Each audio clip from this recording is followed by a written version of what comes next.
transacting. The Equalization Fund Appropriation Bill, a bill originating from the National Assembly and sponsored by the Chairperson Budget and Appropriations Committee, is a bill that is also lined up for consideration on the floor of the House this afternoon.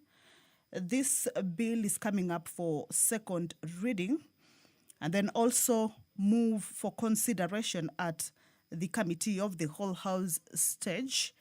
That means that the members of the National Assembly shall be able to go through the bill clause by clause to be able to adopt any amendments that may have been proposed therewith after the or during the debate stage. This bill is a key legislative instrument that authorizes the release and utilization of monies from the Constitutional Equalization Fund. And the monies that have been allocated for the areas that have been categorized as marginalized is a total figure of 10.25 billion Kenya shillings. And this is for this current financial year, that is the 2026-2027 financial year, 10.25 billion Kenya shillings that should be going to various areas across the country, areas that have been categorized as marginalized. And this money that is under this particular bill is earmarked exclusively for basic services or basic service delivery under Article 204, Sub-Article 2 of the Constitution, with the areas that are targeted being water, sanitation, infrastructure, also roads network expansion, health facilities and equipment, as well as rural electrification. These are areas that this particular bill seeks to reach out to be able to ensure that these areas reach or get the services and be able to reach to the status that other areas are able to enjoy these services also under this particular constitutional provision to ensure that the members of these areas from various counties.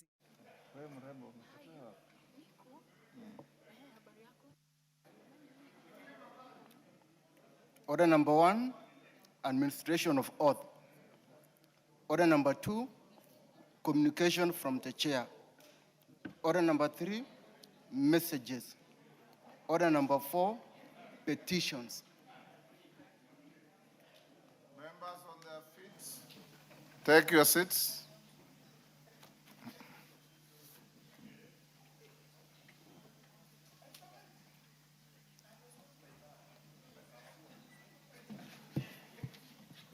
Honorable members, I have a petition to convey to the House regarding the unfair lending and asset financing practices by Mogo Auto Limited. Honorable members, Article 119 of the Constitution accords any person the right to petition Parliament to consider any matter within its authority. Further, Standing Order 2252B requires the Speaker to report to the House any petition other than that presented by a member. Honorable members, I wish to report to the House that my office has received a petition from a Mr. Charles Gishira, the National Executive Chairperson of the Kenya Boda Riders and Owners Association, representing Boda riders, owners, operators, and other key road safety stakeholders across the country. The petitioner seeks the intervention of the National Assembly regarding persistent complaints and grievances raised by members of the association against Mogo Auto Limited, a company operating in Kenya and engaged in the provision of asset financing and lending services. Other members, the petitioner raises concerns regarding Mogo Auto Limited's compliance with the regulatory framework governing lending and asset financing, including whether the interest rates and charges levied align with the requirements administered by the Central Bank of Kenya. The petition alleges that the company imposes excessively high interest rates and other charges, exposing borrowers to financial hardship and exploitation. He cites inadequate disclosure of loan terms, repayment obligations, and associated charges, thereby limiting borrowers' ability to make informed financial decisions and undermining consumer rights guaranteed under Article 46 of the Constitution. Honourable members, the petitioner claims that borrowers are not provided with logbooks despite making substantial repayments towards the financed motorcycles, and that recovery practices against defaulting borrowers are unfair and oppressive. The petition also raises concerns regarding the protection and handling of customers' personal data in breach of data protection laws, particularly the collection, processing, storage, and sharing of such data. He questions the effectiveness of tracking devices installed on financed motorcycles and the procedures governing insurance claims and compensation in cases of theft, loss, or accidents involving financed assets. Honorable members, the association states that its members have reported instances where, despite making substantial repayments, often exceeding the value of the financed motorcycles, they do not ultimately acquire ownership of the assets. He alleges that motorcycles are repossessed immediately upon default. Stolen motorcycles are not recovered despite being equipped with tracking devices, which borrowers are pursued for repayments notwithstanding insurance compensation payments, leading to adverse credit listings. Honourable members, the petitioner states that efforts have been made to have these grievances addressed, including engaging the Departmental Committee on Finance and National Planning. However, they allege that Mogo Auto Limited failed to attend the committee sittings convened to address the concerns raised. The petitioner therefore prays that the National Assembly investigates the operations of Mogo Auto Limited with a view to establishing its compliance with applicable legal and regulatory framework governing lending and asset financing services, and recommends appropriate legislative, regulatory, and administrative measures to protect border riders and other borrowers from exploitation, intimidation, and unfair business practices. Honourable members, having determined that the matters raised by the petitioner fall squarely within the authority of this House, and that the issues raised in the petition are not pending before any court of law, constitutional body, or other legal entity, I hereby commit the petition to the Public Petitions Committee for consideration pursuant to Standing Order 208A. The committee is required to consider the petition and report its findings to the House and the petitioner in accordance with Standing Order 2272. Thank you. Yes, Honorable Milemba. Thank you, Honorable Speaker, and let me thank the individual who has brought that petition to this House. The space of border and the lending and asset financing in form of the bikes is not good.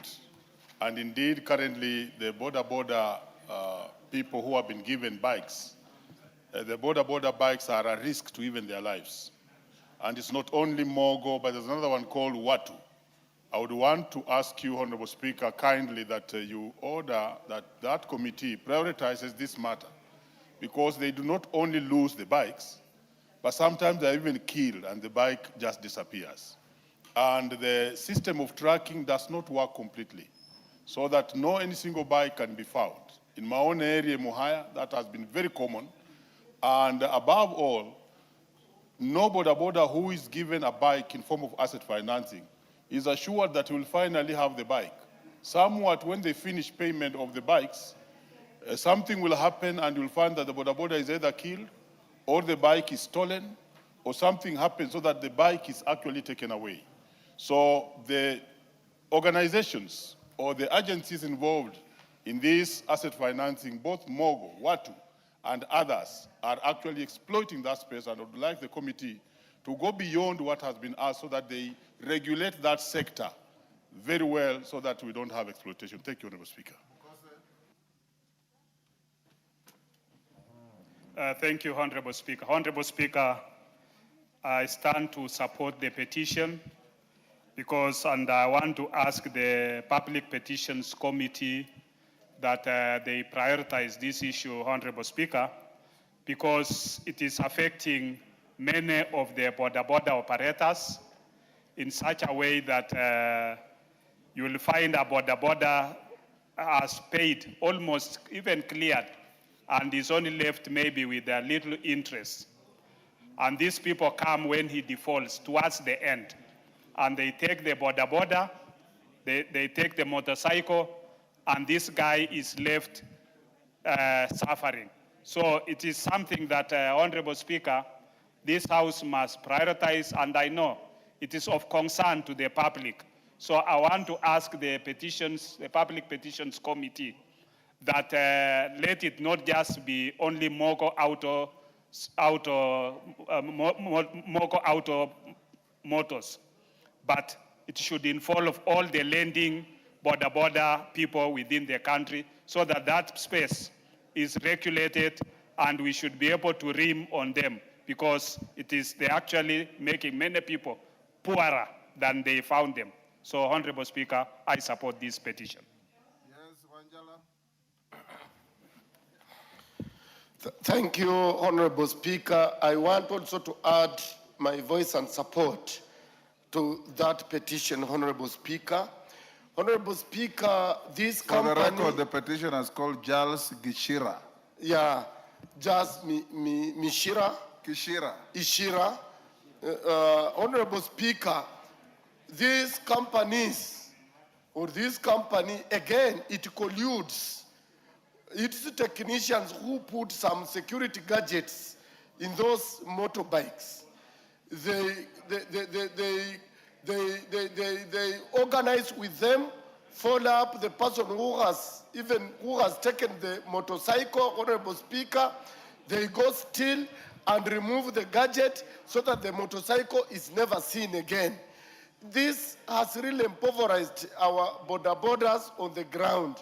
And Honorable Speaker, even when the borrower is paying, and he has paid a lot of money and very little has remained, they have continued to go ahead and take that motorcycle, repossess it, and take it away from them.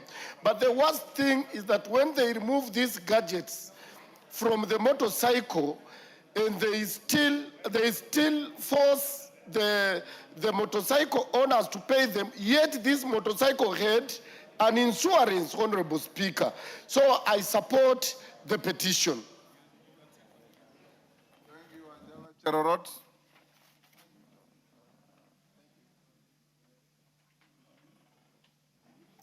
Thank you, Mr. Speaker. I stand to support the petition by Charles Kishida, Mr. Speaker. This issue of border is everywhere in the Republic, Mr. Speaker. The biggest problem, Mr. Speaker, that is going on now in our country, especially in my constituency, is that this lending company are taking advantage of this vulnerable group of border, Mr. Speaker. Like in my area, Mr. Speaker, I had to intervene at some point because of one victor whom they repossessed, and that that motorcycle disappeared completely. I want to say, Mr. Speaker, that this one has to be intervened, and the petition committee have to make sure that justice is done, especially to this group of border riders, Mr. Speaker. Mr. Speaker, I want to say that it's not only that, even these other lending companies, Mr. Speaker, who are taking advantage of Mwananchi should be dealt with accordingly. Otherwise, I support, Mr. Speaker. Thank you. Oundo. Thank you, Honorable Speaker. I support the petition. It is timely because borders seems to be the backbone of most of the economies in rural Kenya, and the amount of trouble they go through, Honorable Speaker, is very worrying and annoying. Many times, these lenders actually wait when they have about less than 10,000 to complete. Then they come and repossess and it disappears. Honorable Speaker, we really need the committee, the petition committee, to have a thorough review of this matter, cutting the entire sector, the entire value chain, so that we save our borders. Honorable Speaker, borders are very important. They saved most of us on Sunday in Homa Bay when we were attacked by terrorists. So we must always support them all the time. Thank you, Honorable Speaker. Ariko.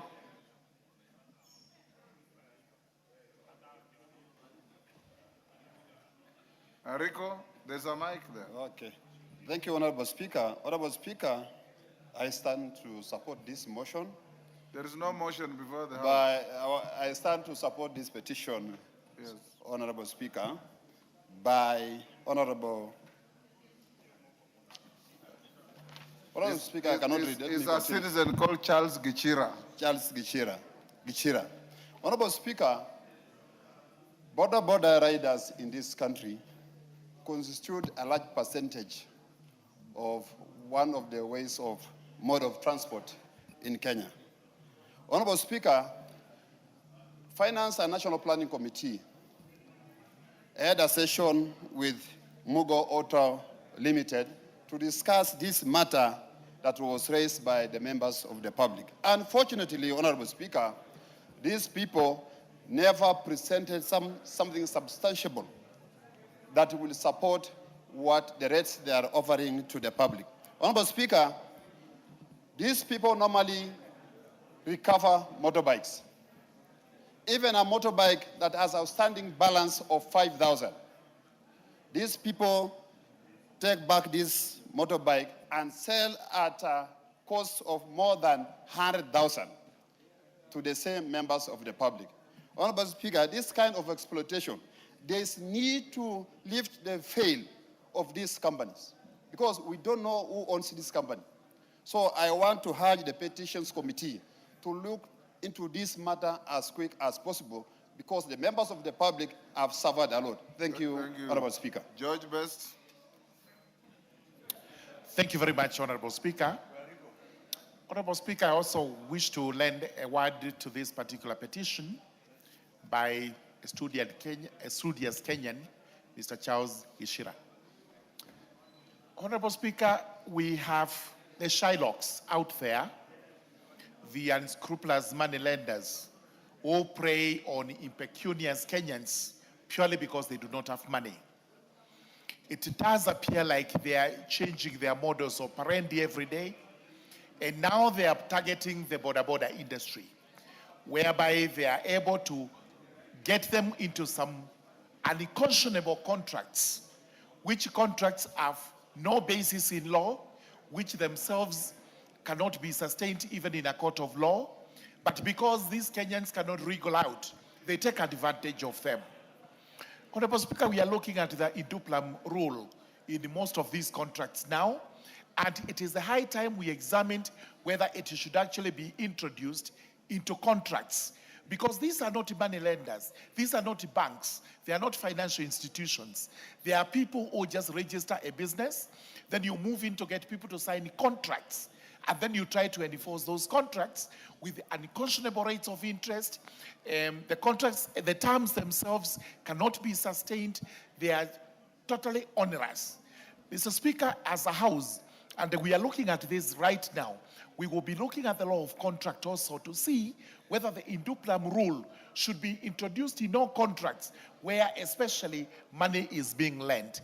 Otherwise, the border industry is one of the most important industries in the country. We know the revolution. We know what it has done to our young people who are no other sources of income, but by providing basic modes of transport, they are able to earn their living, they are able to make transport easy across locations, and we must protect that industry. We must, speaking for border, we must protect their industry, and such unscrupulous persons who are doing what Mobo is doing should actually be brought to book. Whichever way, whether under the law or where they commit offenses, they should be prosecuted and punished harshly. Thank you, Honorable Speaker. CTNA, Janet. Yes. Thank you, Honorable Speaker. Janet, yes. I wish to support this petition brought by Mr. Ishira. Honorable Speaker, this is timely, and this border sector has been exploited far too long by the business people, Honorable Speaker. It cuts across my constituency, and they have raised concerns about those business people who actually sell a border at a price that is supposed to be 150,000, but at the end of the payment, when they are given the loan, they have paid 450,000. You can imagine an interest of 200%. Honorable Speaker, I think it should be addressed because the border sector is one of the areas that injects into our economy.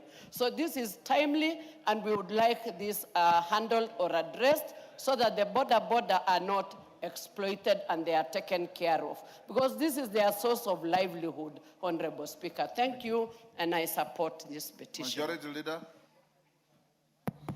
Honorable Speaker, I beg to take a completely different tangent from these comments.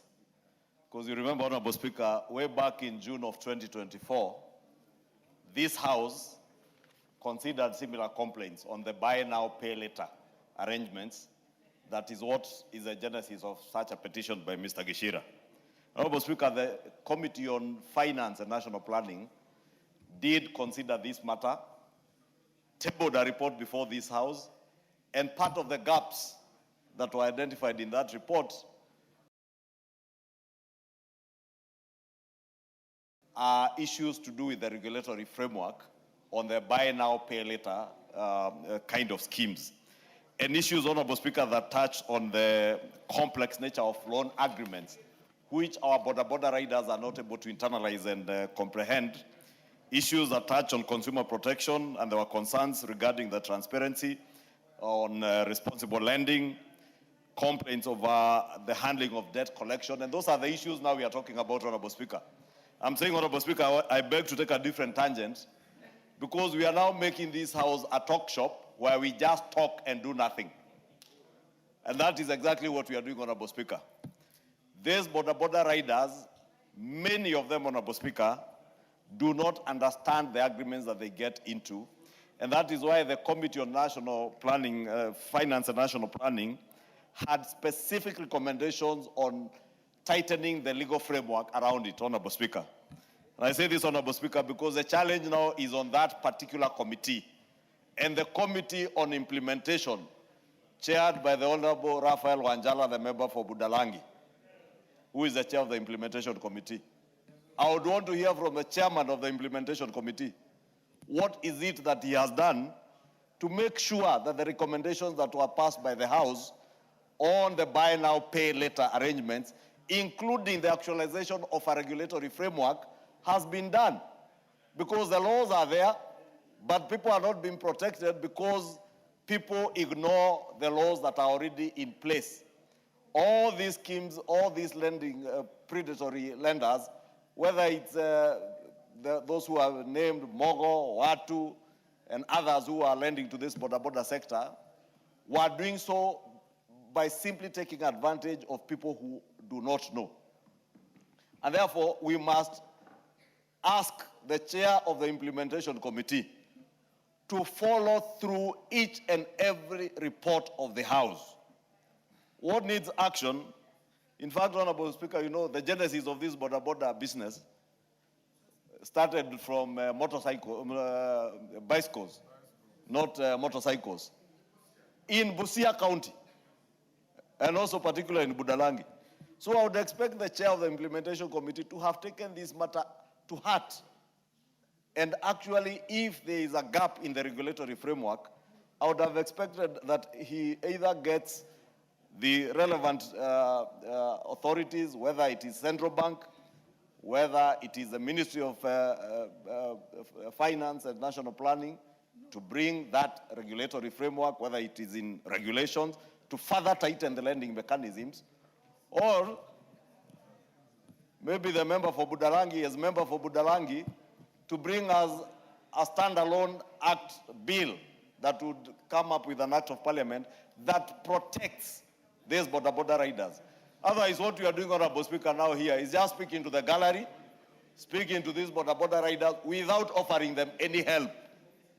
And I dare say we are not offering them any help by just talking here and crying louder than the bereaved. We should be acting, and I want to challenge the chair of the Implementation Committee, follow through the recommendations of the Finance and National Planning Committee, because if they were followed through, we don't need to be talking about what we are talking about here this afternoon. Honorable Speaker, and I say this with immense respect to our border riders, again, they must be aware that they are being taken advantage of. I, in my own constituency, began a program called the Kikuyu Constituency Economic Empowerment Program. And we raised money to be able to get border riders, motorbikes, at better rates, actually at a discounted rate. But I am still confronted by people who have borrowed from these Mogos, Watus, and other predatory lenders. Therefore, we must also educate our people. And every time I am confronted with a question by my constituents who are border riders on such issues, I tell them, leave alone these predatory lenders. Come to the economic empowerment program that will give you at a discounted rate, at 80% or 60%, I think, of the value of that motorbike.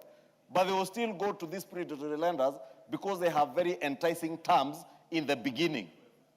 Many of them, Honorable Speaker, have lost their lives because they are killed as people go for those borders. Then they go and sell them. Then they still claim the insurance compensation from the insurance company. And the rider doesn't even know that they can follow through on their insurance claims because the first 1 year probably is a predatory lender who paid for the premiums. Therefore, Honorable Speaker, I just wanted to beg that you indulge me to challenge the House, and particularly the chair of the implementation committee. Honorable Chair, and you know from our House Business Committee this afternoon, you know why I'm particularly on the chair of the implementation committee, because this is one of the committees of this House that we build when we change our standing orders to be among the most powerful committees in the Republic of Kenya. But it has become moribund, completely moribund, completely. Yes, the third report of this committee, Honorable Chair, the fourth report, were here last week. The chair was missing, the vice chair was missing, not a single member of this implementation committee was in the House. This is why we are here, where we are, Honorable Speaker. Thank you. Yes, Rafael Wanjala.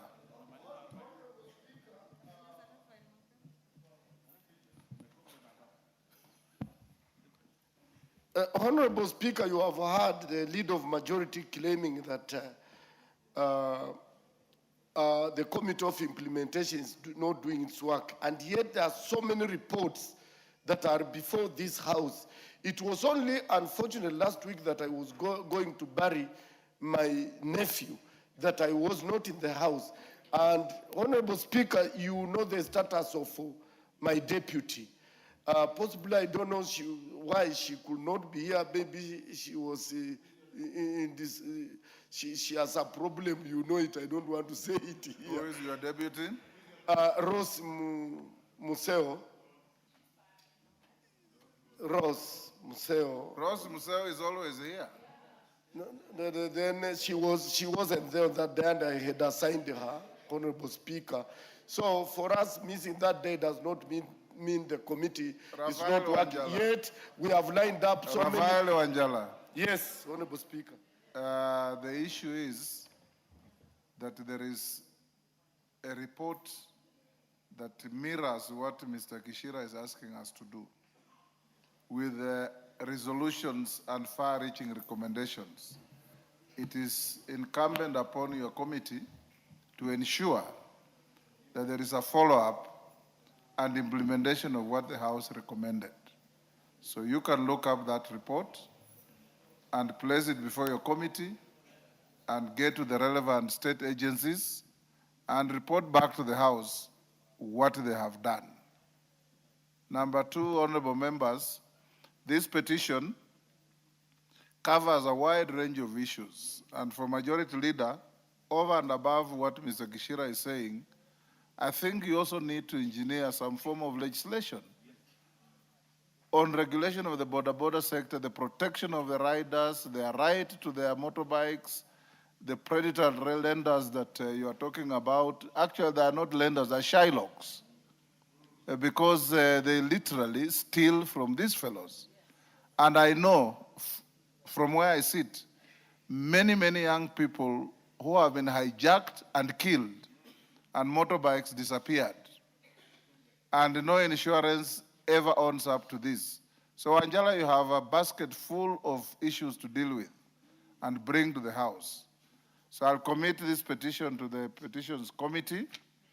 And if it is true that the finance committee dealt with a similar petition, then I'll enjoin the finance committee. Yes, Sir George?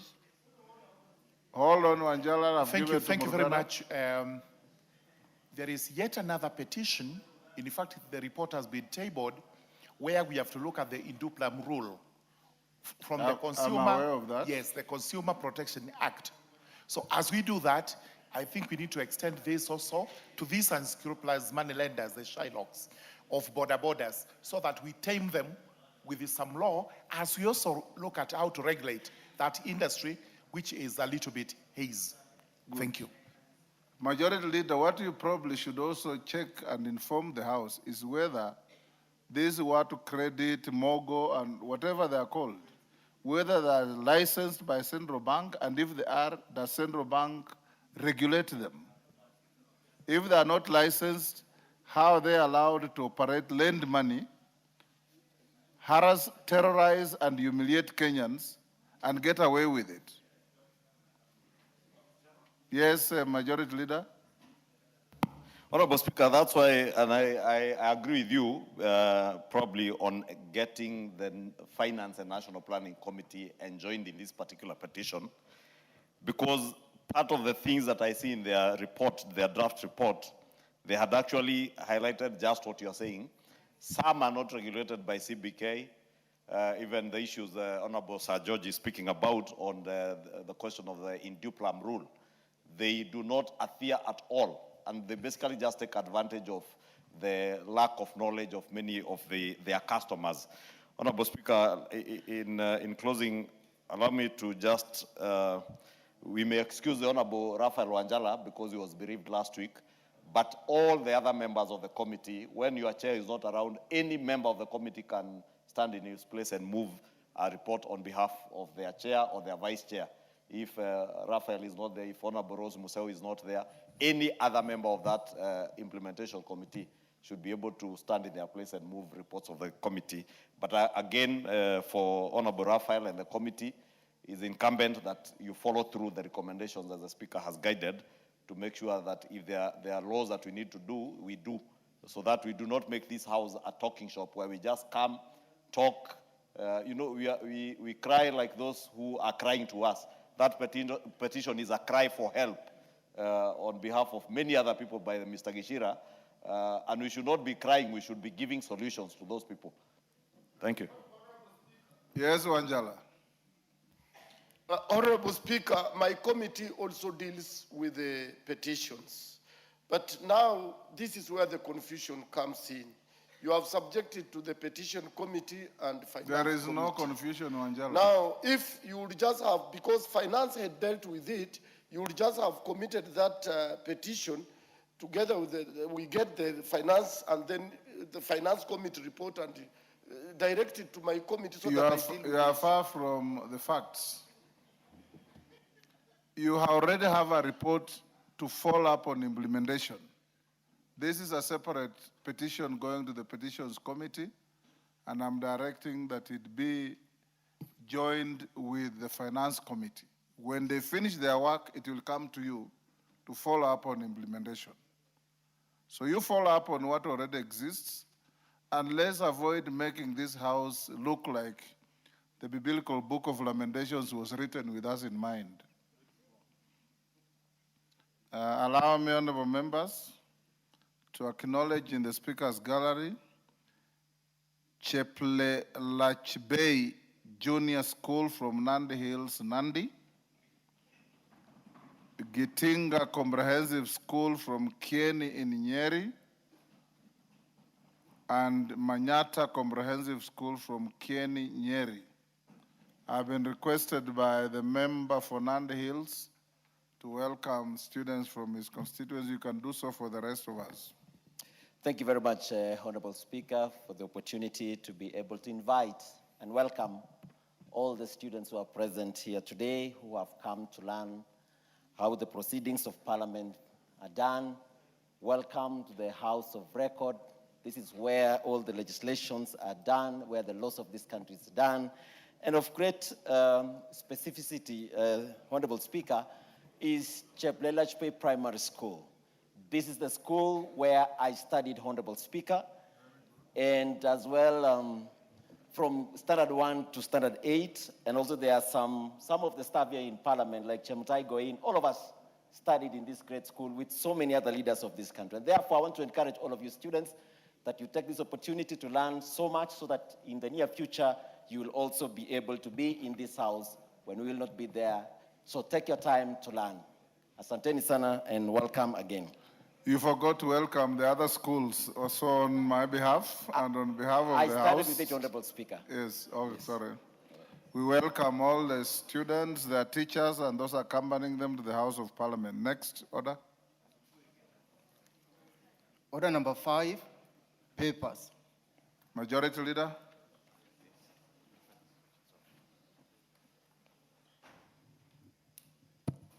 Thank you, Speaker. Honorable Speaker, I beg to lay the following papers on the table of the House today, Tuesday, 18th August 2026. 1, the explanatory memorandum in respect of the draft order gazetting the host country agreement. I'll take that again, Honorable Speaker. The explanatory memorandum in respect of the draft order gazetting the host country agreement between the government of the Republic of Kenya and Africa Finance Corporation from the Prime Cabinet Secretary and Cabinet Secretary for Foreign and Diaspora Affairs. 2, the quarterly economic and budgetary review reports in the 2025-2026 financial year from the National Treasury. 3, reports of the Auditor General and financial statements for the year ended 30th June 2024, 30th June 2025, and the certificates therein in respect of the following: Githurai Mixed Secondary School, Kiambu County; St. Mary's Girls Secondary School, Nakorok County; St. Maria Veronica Girls Secondary School, Nyeri County; Kiriti Girls Secondary School, Muranga County; AIC Mutongoini Girls Secondary School, Kitui County; Ngala Memorial Girls Secondary School, Kilifi; Oloiborsoit Girls Secondary School, Kajiado; Ilbisil Girls Secondary School, Kajiado County; and Kerio Boys Secondary School, Turkana County. 4, reports of the Auditor General and financial statements for the year ended 30th June 2025 and certificates therein in respect of the following: Malindi High School, Kilifi County; Naivasha Girls Secondary School, Nakuru County; Larmudia Mixed Day Secondary School, Nakuru County; St. Thomas Aquinas Kalawa Secondary School, Kitui County; Makueni Boys High School, Makueni County; Ololaisa High School, Kajiado County; Moani Girls High School, Makueni County; Kathiani Girls High School, Makueni County; St. Alfonansa Kisau Girls High School, Makueni; Barazani Girls Secondary School, Makueni County; Ngao Girls Secondary School, Tana River County; Kakamega School, Kakamega County; Mare Girls High School, Taita Taveta County; Kenyatta High School, Mwatate, Taita Taveta County; Goseta Boys Secondary School, Trans Nzoia County; and Mpeketoni Boys Secondary School, Lamu County. I thank you, Honorable Speaker, and I beg to lay. Chairperson, Departmental Committee on Trade, Industry and Cooperatives. Thank you, Honorable Speaker. Honorable Speaker, I beg to lay the following paper on the table of the House today, Tuesday, 18th August 2026. Report on the Departmental Committee on Trade, Industry and Cooperatives on its consideration of the Business Laws Amendment Bill, Senate Bill number 51 of 2024. Thank you, Speaker. Thank you, Chairperson, Departmental Committee on Administration and Internal Security. Tongoyo. Thank you, Honorable Speaker. Honorable Speaker, I beg to lay the following papers on the table of the House today, the 8th August 2026. Report of the Departmental Committee on Administration and Internal Security on the approval hearing of the nominee for appointment as a chairperson of the Independent Policing Oversight Authority, IPOA. I submit, Honorable Speaker. Thank you. Chairperson, Departmental Committee on Labor. Ken Chonga. Thank you, Speaker. Honorable Speaker, I beg to lay the following paper on the table of the House today, Tuesday, 18th August 2026. Report on the Departmental Committee on Labor on the approval hearing of a nominee for the appointment as a member of the Public Service Commission. Thank you, Speaker. Thank you. Next order. Order number 6, notices of motion. Chair, Administration and Internal Security, Tongoyo. Thank you, Honorable Speaker. Once again, Honorable Speaker.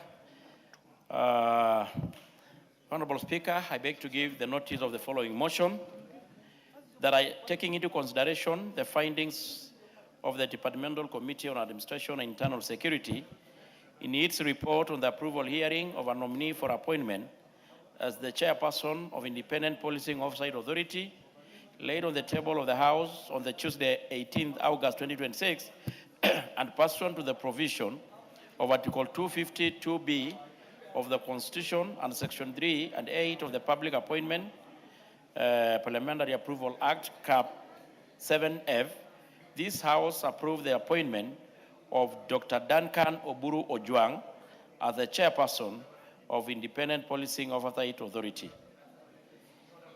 Thank you. Chairperson, Departmental Committee on Labor. Thank you, Speaker. Honorable Speaker, I beg to give notice of the following motion.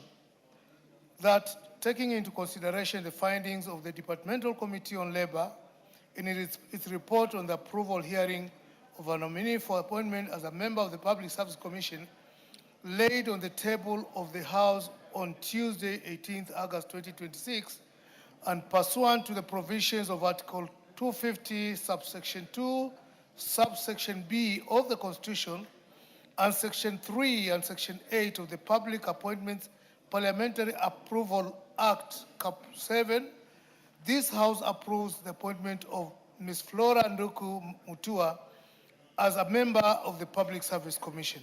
Thank you, Speaker.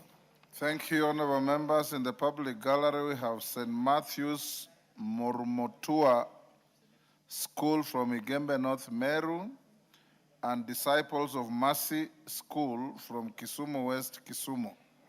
On my behalf and on behalf of the House, we welcome the students, their teachers, and those accompanying them to Parliament. Next order. Order number 7, questions and statements. Dorothy Kiara.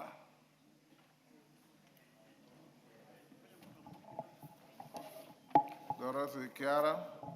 Thank you, Honorable Speaker. Honorable Speaker, pursuant to the provisions of Standing Order for 44.2c, I wish to request for a statement from the chairperson of the Departmental Committee on Transport and Infrastructure regarding the status of stored and pending road projects in North Imenti constituency. Honorable Speaker, the dual carriage from Ngonyi to Meru ASK Showground and from Meru Makutano Trading Center to Maua Kidhoka Junction, the Geaki Kaguma Kariane Road forming part of the Coca-Cola Kidaku Kithirone Kariane Kaguma Geaki Road, and the Kidhoka Junction to Kwanchege section have either stored, remained pending, or are yet to be reclassified. These loans are critical transport links serving residential areas, trading centers, and agricultural communities within North Imenti constituency. The delays have resulted in poor road conditions, limited access to markets and essential public services, and constrained economic activity. Honorable Speaker, it is against this background that I request for a statement from the chairperson of the Departmental Committee on Transport and Infrastructure on the following. 1. The status of the construction of the dual carriage from Ngonyi to Meru ASK Showground and from Meru Makutano Trading Center to Maua Kidhoka Junction, including the amount of funds allocated for the project and the timelines for completion. 2, the status of construction of the Geaki Kaguma Kariane Road, which forms part of the Coca-Cola Kidaku Kithirone Kariane Kaguma Geaki Road, and whose construction commenced in 2017 but are since stalled, including the amount allocated and the timelines for completion of the affected section.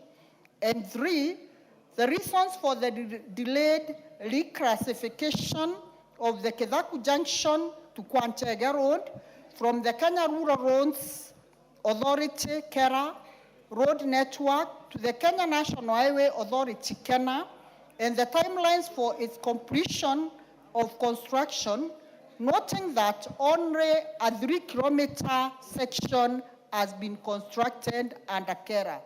I thank you, Honorable Speaker. Chair, Transport and Infrastructure.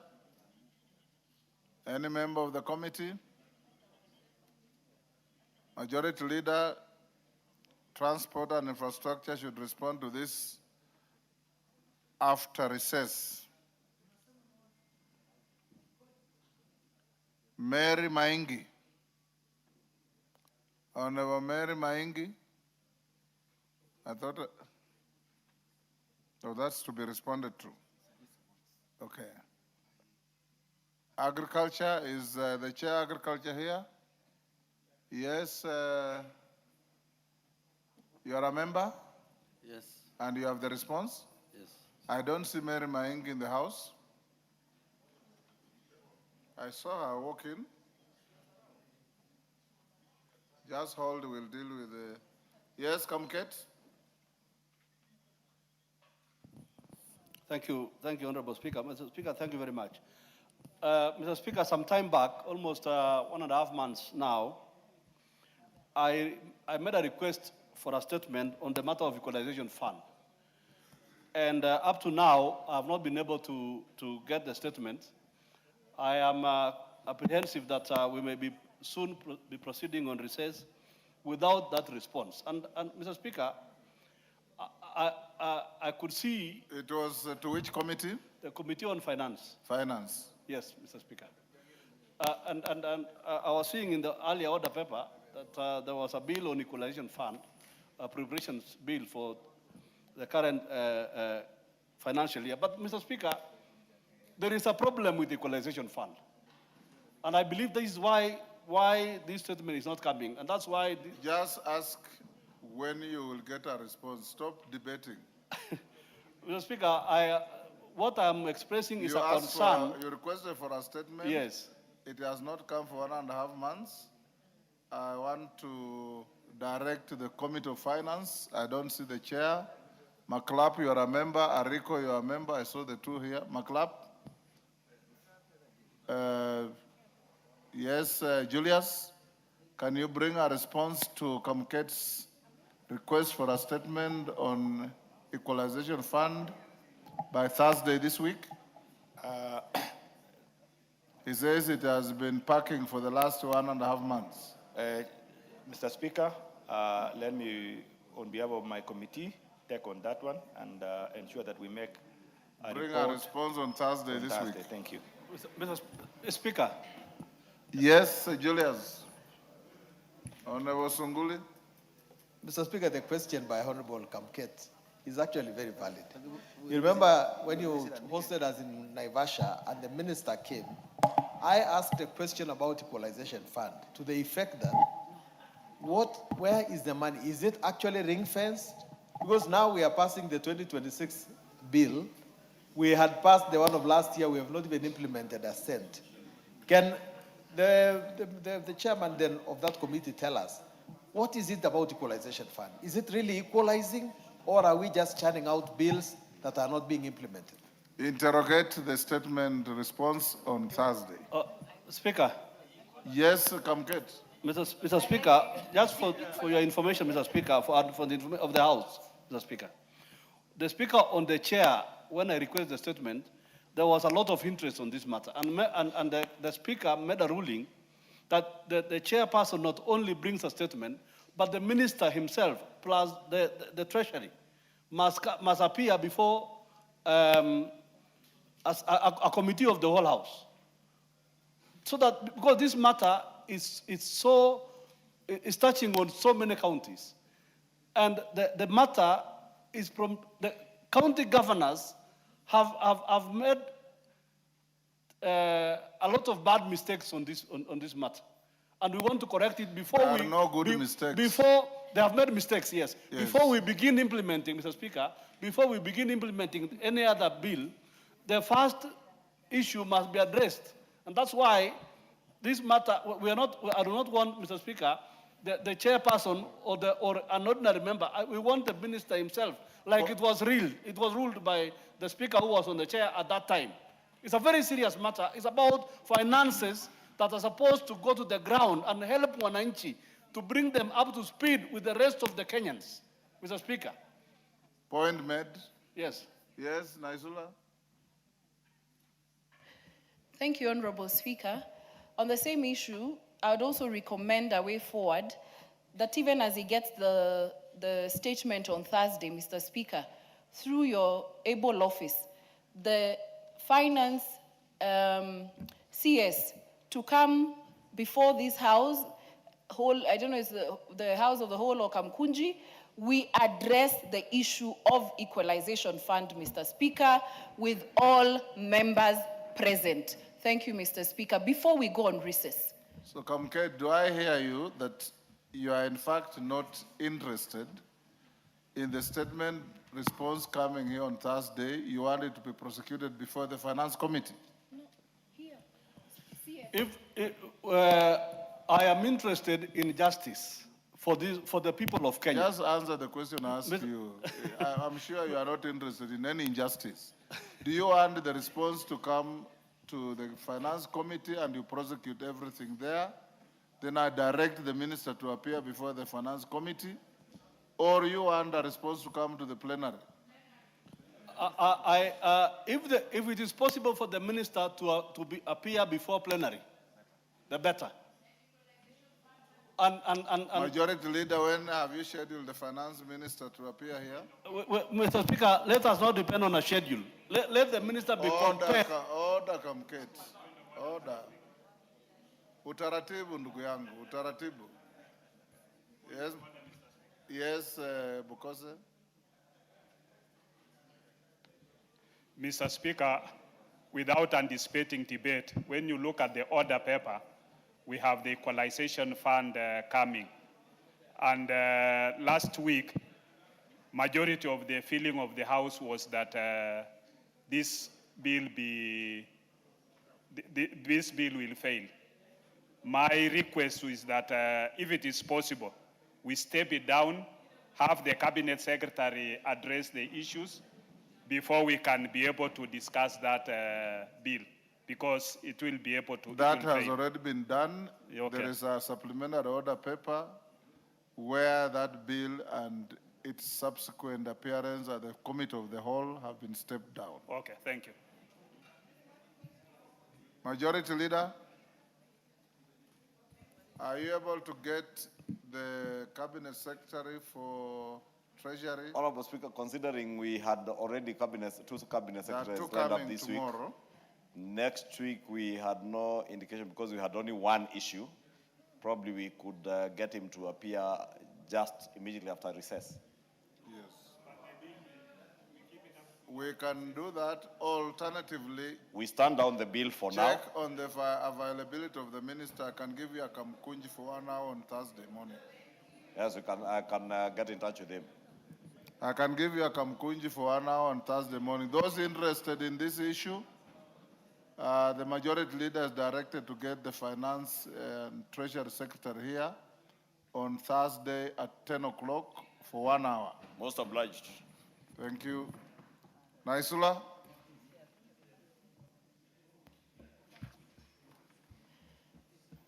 Thank you, Honorable Speaker. Pursuant to the provisions of Standing Order 44-2C, I wish to request for a statement from the Chairperson of the Departmental Committee on Energy regarding the persistent power outage in Samburu West constituency, including Maralal Town. Honorable Speaker, for the past year, residents of Samburu West constituency, particularly Maralal Town and its environs, have experienced frequent and prolonged power outages.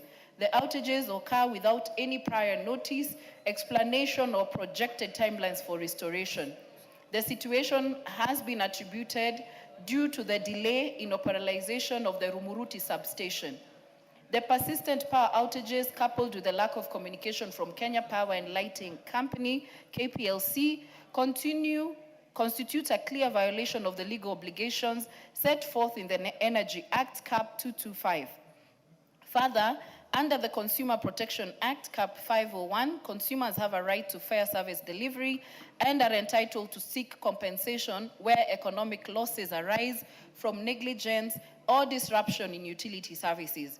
Honorable Speaker, it is against this background that I request for a statement from the Chairperson of the Departmental Committee on Energy on the following. 1. The status of operationalization of the Rumuruti substation, including the reasons for the delay. 2, the expected timeline for the completion and commissioning of the Rumuruti substation. 3, any alternatives or strategic partnerships being explored by the ministry to provide Samburu West constituency with supplementary or backup power sources to mitigate the effects of power outages in future.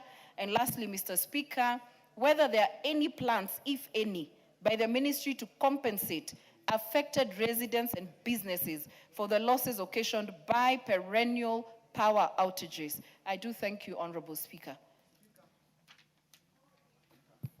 Thank you. Gikaria, Thank you, Honorable are Speaker. you able to bring a response next week? Within a week, yes, Honorable Speaker. So I should be bringing the response. Tuesday next week? Tuesday next week. Thank you. Thank you, Honorable Speaker. Is Mary Maingi back in the house? Yes, Mary. Osero, go ahead and respond to the plight of rice farmers in Mwea. Thank you, Mr. Speaker. On behalf of the Chairman, Departmental Committee of Agriculture and Livestock, I beg to give this response to the question requested by Honorable Mary Maingi, member for Mwea constituency, regarding the plight of rice farmers in Mwea.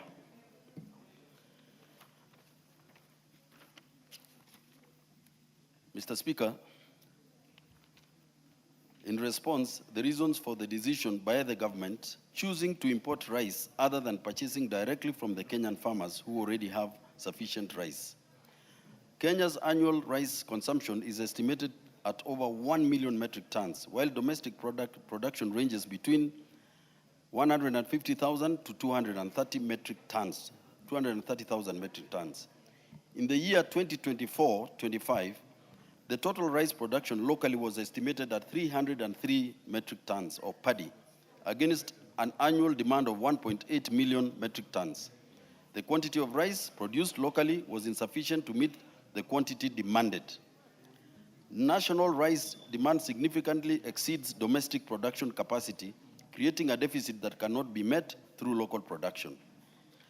The local production satisfies only 15 to 23% of national demand, necessitating imports to bridge the deficit, safeguard national food security, stabilize domestic supply, and cushion customers from price hikes. This structural imbalance has made rice imports an important component of Kenya's food supply strategy during periods of increased demand or production shortfalls. Kenya's rice import market is predominated by non-basmati rice, which acts as a high-volume, budget-friendly, stable, while basmati Pishori rice is for high-end consumers and forms the bulk of what is produced locally. The dynamics between these two categories come down to price sensitivity, aromatic distinctiveness, and target market audience. Freshly harvested paddy contains high moisture and must be sun-dried or machine-dried down to save moisture levels of between 12 to 14% to prevent rotting, fungal growth, breakage during milling. This takes some 1 to 2 months after harvesting, necessitating importation even during harvest. 2, measures being put to forestall the scale of counterfeit import rice in supermarkets under the guise of Mwea Pishori. The government, through relevant institutions such as the Kenya Bureau of Standards, Anti-Counterfeit Authority, and Agriculture Food Authority, AFA, has put in place several measures to curb the sale of imported rice falsely branded and marketed as Pishori Mwea rice. The measures are both regulatory and market-based, are not intended to protect consumers and are intended to protect consumers from malpractices and safeguard the good reputation of Mwea Pishori rice while ensuring fair competition for local rice traders. They include surveillance and inspections. That is number one. Regulatory agencies in collaboration with county enforcement officers conduct routine inspections of supermarkets, wholesalers, and retail outlets to identify and remove falsely labeled rice products. Two, the revision of Kenya Pishori milled rice standards, KS 2087-2024. The specification for Pishori rice was revised this year to ensure that imported rice is not marketed under the guise of Mwea Pishori. The Kenya Bureau of Standards officially adopted the revised standard 2087-2024, that is Kenya Pishori milled rice specification, on July 16, 2024, specifically to eliminate deceptive marketing and protect the authenticity of authentic Mwea Pishori rice. Enforcement and labeling and traceability requirements. The government, through Standard Technical Committee TC001, has developed labeling of prepackaged food standards, general requirements KS-EAS 38-2024, which require traders to accurately label all commodities traded in the country, including name of the produce, grade, crop, year, batch number, destination if imported, and country of origin for imported grain, and declaration of its GMO status, weight in kilograms, and a declaration as food for human consumption and storage instructions. Certification and quality assurance. Genuine Mwea Pishori rice is increasingly marketed through certified producer organizations, millers, and cooperatives that maintain quality control systems and traceability records, helping to authenticate the origin and reduce opportunities for counterfeiting. Enforcement of consumer protection and standard laws. Businesses found misrepresenting imported rice as Mwea Pishori are subject to penalties under relevant consumer protection, food standards, and trade regulations, including product seizures, fines, suspensions of licenses, or prosecution. Consumer awareness campaigns. Public awareness program educate consumers on the distinguished characteristics of authentic Mwea Pishori rice, including aroma, grain quality, packaging features, and approved sources of purchase so that consumers are less likely to be misled by counterfeit products. 3, steps being taken to cause Kenya National Trading Corporation to purchase the rice currently held in farmer stores in Mwea and pay for the stocks already received.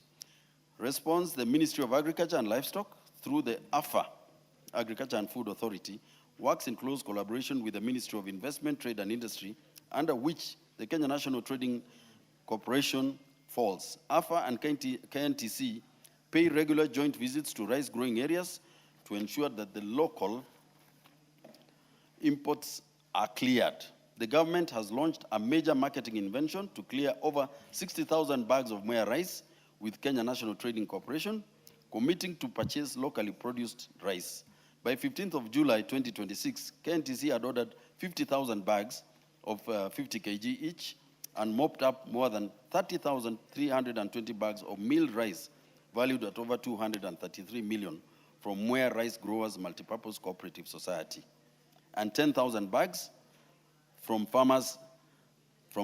Mopping up is a continuous activity as the rice is milled. Additionally, NCPB has also purchased 70,000 bags of 50 kilos each of locally produced paddy in 2025-2026. This exercise must not be confused with the production of sufficient rice to meet national demand. As set out above, Kenya, as a COMESA member with a domestic production deficit, will continue to require rice imports to supplement local supply.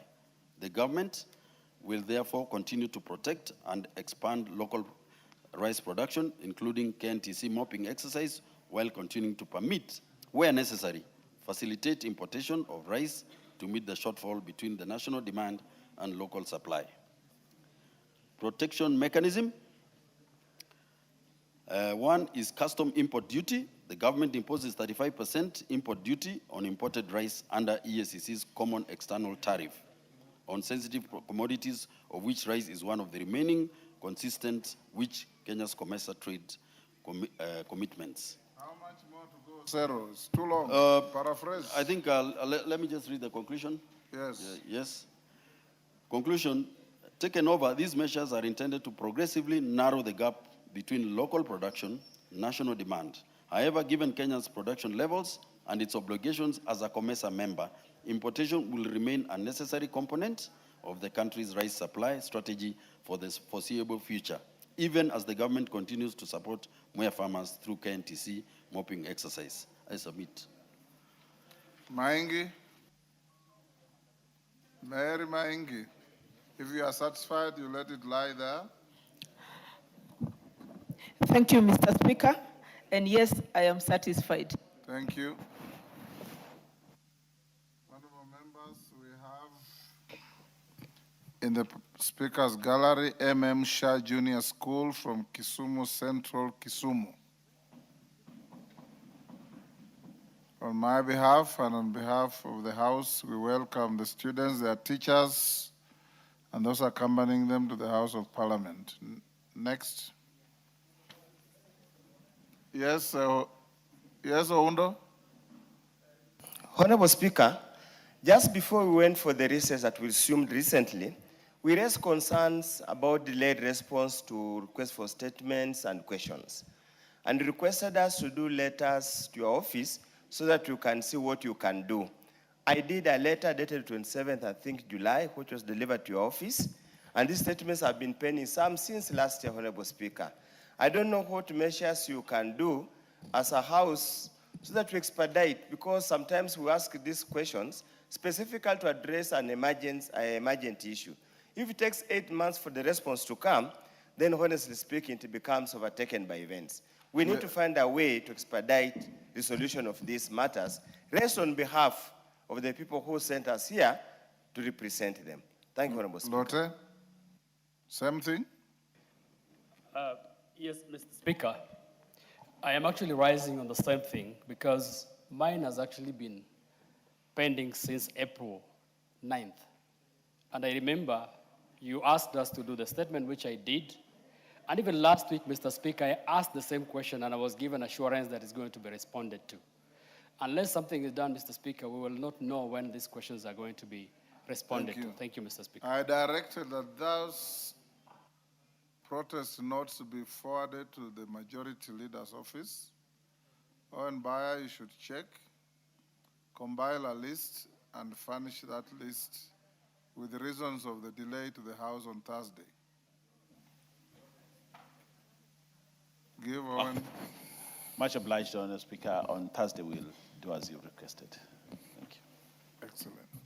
And get your committee chairs who respond to these statements also to attend the House. Some have responses, but they don't come to the House to give them. Next order. Order number 8, the Air Passenger Service Charge Amendment Bill, National Assembly Bill number 56 of 2026, first reading.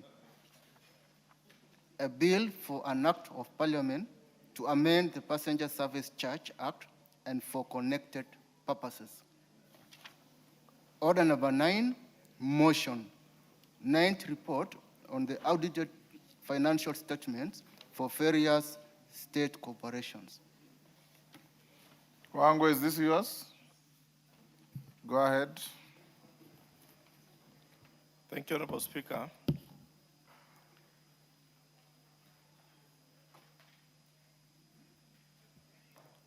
Honorable Speaker, I beg to move that this House adopts the 9th report of the Public Investments Committee on Social Services, Administration and Agriculture on its examination of the financial statements of the following state corporations laid on the table of the House on Thursday, 2nd April 2026. 1, Kenya Medical Supplies Authority for the financial years 2021-2022, Agriculture and Food Authority for the financial years 2014-15, 2015-16, 16-17, 17-18, 18-19, 19-20, 2020-21, 21-22, 22-23, and 23-24.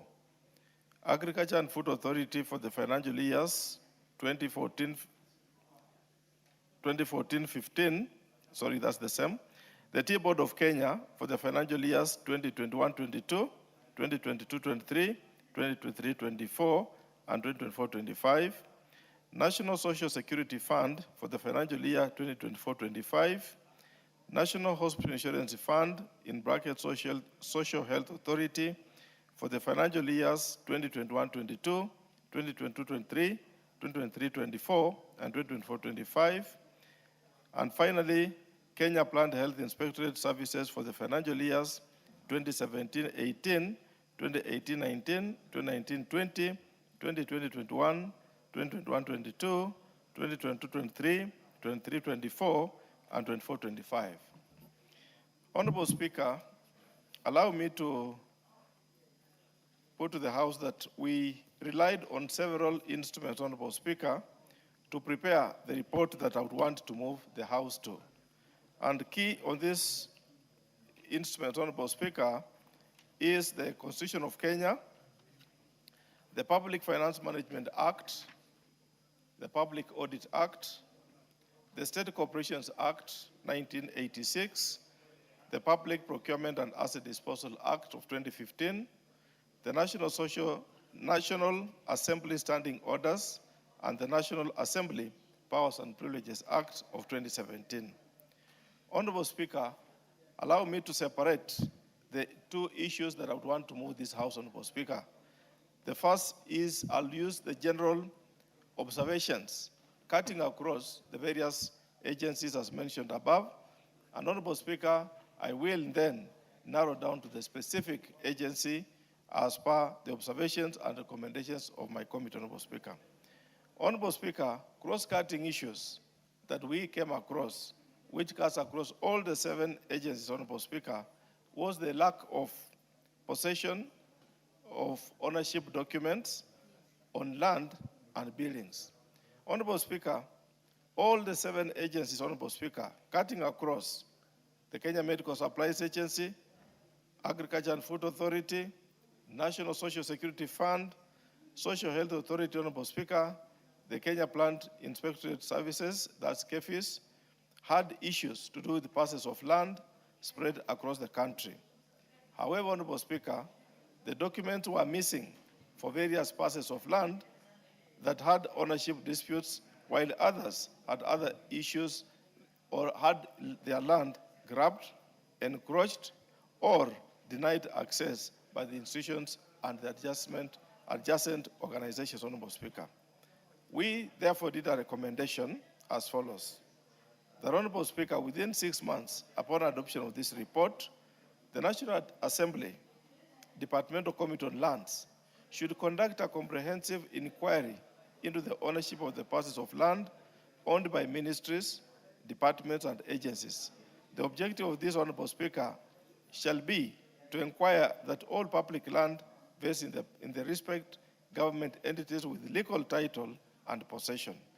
Honorable Speaker, we felt that also the departmental committee should propose a bill to be enacted in this National Assembly, which shall provide for 3 things, Honorable Speaker. 1, vesting the custody of all public land title deeds in the National Treasury, and 2, comprehensive land register for all public lands that shall always be maintained in the National Treasury with the regular updates when necessary, and 3, protective clauses under the Act and a national anti-corruption framework to ensure safeguards against encroachment on public land.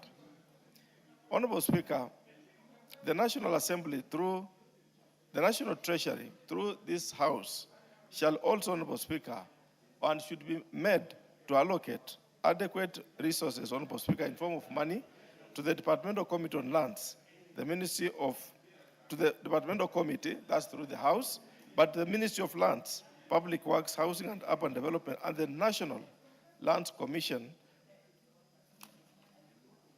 to facilitate this inquiry.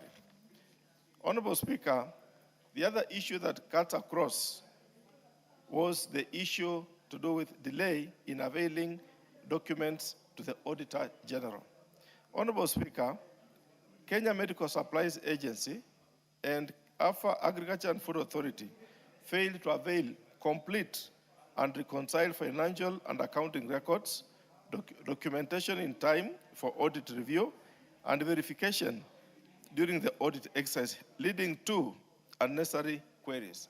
Honorable Speaker, you find that these agencies had the documents, but those documents, when they were invited for audit, they did not submit the documents on time. But when they came before us, Honorable Speaker, these documents were very much available and the corporation was compliant.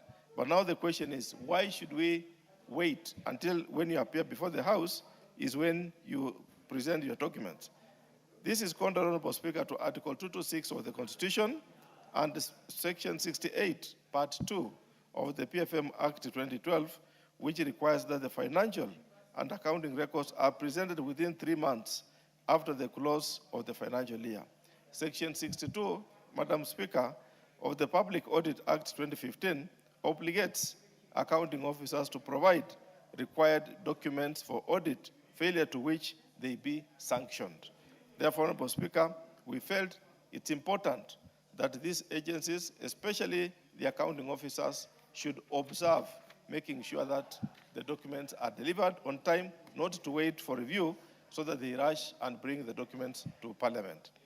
Honorable Speaker, our recommendations were that the accounting officers should always comply with the provisions of Section 68, subsection 2 of the Public Finance Management Act 2012, and always submit all the required information for audit within the stipulated timelines. But number 2, we also felt as a recommendation that the accounting officer who fails to provide required information for audit pursuant to Section 62, subsection 1 of the Public Audit Act, Cap 4 and 2B, should be prosecuted for the offense pursuant to Section 62, Part 2 of the Public Audit Act, Cap 4 and 2, Part B. Honorable Speaker, we also had a cross-cutting issue on delayed accountability of interest.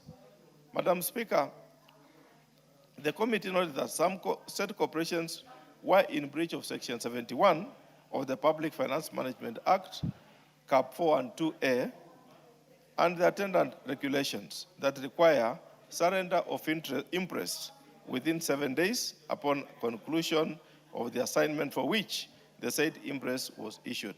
For instance, Madam Speaker, there was unsurrendered interest in the books of Agriculture and Food Authority of Kenya shillings 1,497,805 from the defunct Coffee Board of Kenya, which had been outstanding since 2013, contrary to Section 71, subsection 4 of the Public Finance Management Act. Madam Speaker, the National Hospital Insurance Fund, currently SHA, employees had temporary interest amounting to Kenya shillings 3,873,310, which remained unsurrendered for more than 1 year, contrary to Regulation 93, Part 5 of the Public Finance Management National Government Regulations 2015, which also calls on or requires that within 7 working days after returning to duty station, one must surrender the interest. Honorable Speaker, my committee recommends as follows: that the accounting officer should always ensure interest advanced to officers is surrendered within the stipulated period of 7 days after return to the workstation in accordance with Section 93 of the Public Finance Management National Government Regulations 2015. Number 2, we also recommend that within 6 months of the adoption of this report, the accounting officers who will have failed to take necessary steps to ensure that all outstanding interest within their jurisdictions are recovered from the debt should be surcharged the full amount due. Honorable Speaker, this money is always given by the accounting officers.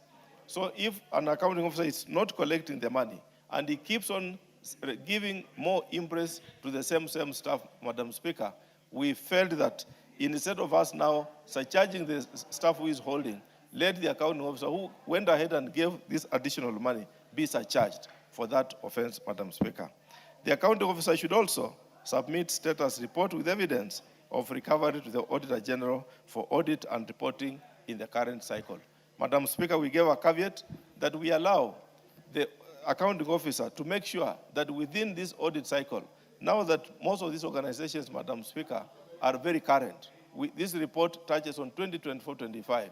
Now this audit review cycle which is going on, let the Auditor General also audit plus an addendum to that effect that the impress was now surrendered. Madam Speaker, the fourth item that cuts across is the long outstanding receivables. Madam Speaker, the committee noted with concern, these agencies experience challenges in recovering the outstanding debts. They are really owed, Madam Speaker, whereas they come to the House complaining and asking for more money, but they have money in form of what is owed to them. This was also coupled with lack of collection or recovery mechanisms, and which we identified that whereas, Madam Speaker, these agencies are owed money, they have no collection mechanisms, they have no recovery mechanisms, and even their attempt to recover the money is not really forthcoming. Lack of effective debt management policies, poor record systems, Madam Speaker, where agencies do not even have full records to really follow up on the claim or the debt that they are supposed to recover, and coordination between the debtors and the recipient entities. Madam Speaker, asking the accounting officer to give an accountability on how this debt arose. Some agencies are difficult in reconciliation. For instance, Madam Speaker, Kenya Medical Supplies Authority had a long outstanding receivable amount. Madam Speaker, agencies owe KEMSA 399,326,318, which have been outstanding for more than 360 days. They are owed this huge amount, and Madam Speaker, when you look at the way they are supposed to trace to collect this money, the mechanisms were not really very clear. In addition, Kenya Plant Health Inspectorate Services, KEFIS, failed to provide justification for the failure to recover long outstanding debts amounting to 17,828,460, despite the respective client accounts remaining active, rendering the validity and recoverability of these receivables doubtful. Madam Speaker, this agency, KEFIS, offers very vital service, especially at our border points. But when it comes to, Honorable Speaker, stopping the supplies for the sake of recovery of the money, and yet it's a public entity, it becomes a problem. But now, Madam Speaker, what happens is, whereas it's public, documentation towards the collection of this recoverability of this money is the main issue. What do we recommend, Honorable Speaker? We did recommend that the accounting officers should ensure that there are proper and robust debt collection mechanisms, effective debt management policies, and proper system for recovering the debt. Let our agencies embrace the technology to recover or maintain their collection, the receivables all through, from the time they incurred to the time they are recovered.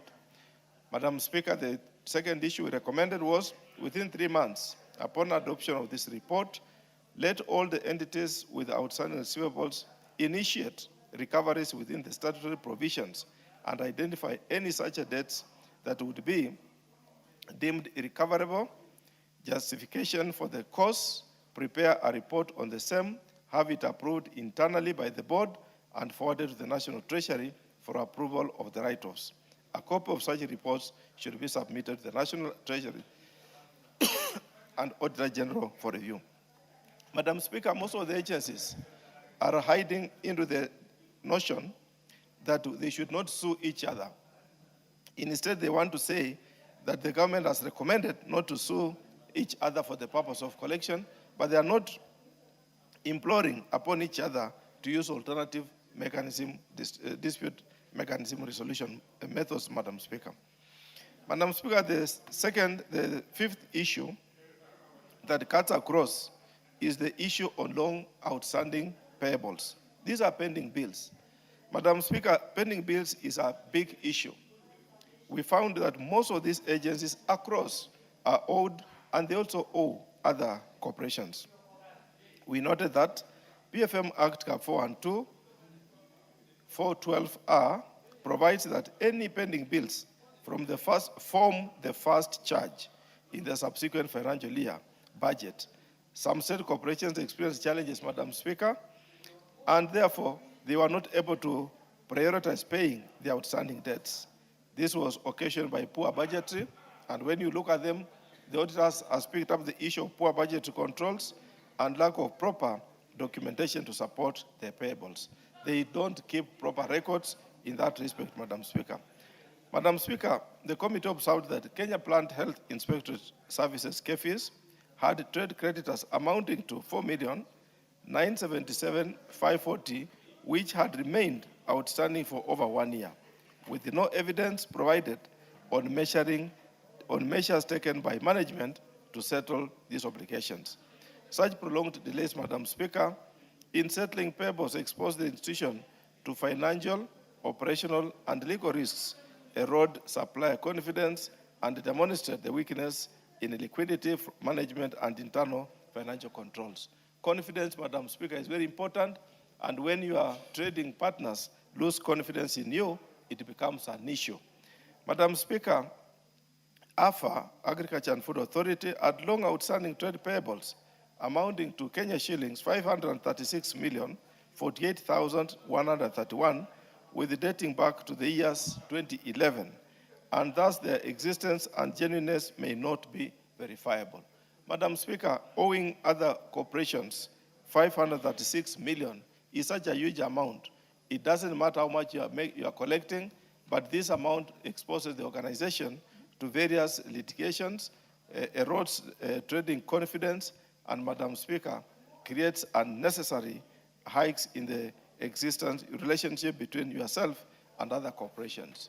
Madam Speaker, we did make the following recommendations: that within 3 months upon adoption of this report, all the entries affected with outstanding payables should prepare a report detailing how the payables arose, reasons for non-payment, measures taken to repay. So that, Madam Speaker, they must comply with the law. Whichever way they look at it, they are in existence. They are either earning their budgets from the exchequer or A&A, Madam Speaker, meaning their budgets must all be aligned to the outstanding debts that they have. Therefore, they should not afford to go or proceed without settling the pending bills. Madam Speaker, the last issue which we noted that was cutting across the corporations was non-compliance with the 1/3 of basic salary rule. Madam Speaker, most of these agencies do not comply with the 1/3 basic salary rule, whereby most of them have their staff drawing salaries beyond the 1/3. Madam Speaker, this is contrary to the provisions of Section 19, subsection 3 of the Employment Act 2007, which requires that deductions made by an employer from the wages of his employee at any one time shall not exceed 2/3 of such wages. Madam Speaker, I want to set an example here. T-Board of Kenya had 5 employees who received a net salary of less than 1/3 of the basic salary, and 4 employees received nil salary, Madam Speaker. Madam Speaker, it doesn't matter how how the salary looks like, but this rule must be respected, Madam Speaker. If you employ somebody who earns nil salary, the possibility, Madam Speaker, of that person relying on corrupt means is very possible. So, Madam Speaker, this is an issue that is very serious, an issue that we noted, and we really implored on the T-Board of Kenya to make sure that they can no longer afford to have an employee, 4 of them in number, who did not have any figure on their pay slip. This is unheard of, but it's a reality. It's in the audit books, Madam Speaker. This contravenes Section 19(3), Part 3 of the Employment Act 2007, and, Madam Speaker, it has to be respected at all costs. Madam Speaker, 452 NHIF stock share employees under a net salary of less than 1/3 of the basic salary, contrary to the same section. And, Madam Speaker, the deductions were made by the employer from the wages of these employees at one time, and shall not exceed did exceed the 2/3 wage rule. Madam Speaker, this is a big operation at that time to have afforded 452 employees who earned their salary below the 1/3 rule. What did we recommend, Madam Speaker? We did recommend that within 3 months upon adoption of this report, the accounting officer should submit to the National Assembly documented measures undertaken to strengthen payroll controls through automated payroll validation, checks designed to flag any salary processing that violates the 1/3 rule prior to disbursement. This recommendation, Madam Speaker, was reached at because these two agencies felt like their systems were the main issue. They had issues with the system, especially the payroll systems, which could allow negative salaries, and that cannot be used as an excuse. If that is the case, then, Madam Speaker, let this recommendation deter and protect or make sure these two agencies now respect the rule of law. Madam Speaker, allow me at this juncture now to move the House to the specific agencies on the issues that we noted in the accounts for these financial years. Madam Speaker, I want to look at the issue of Kenya Medical Supplies, especially issues raised in the financial year 2021-2022, which, Honorable Speaker, more ranges from the issue on inventory variance as the issue number 1.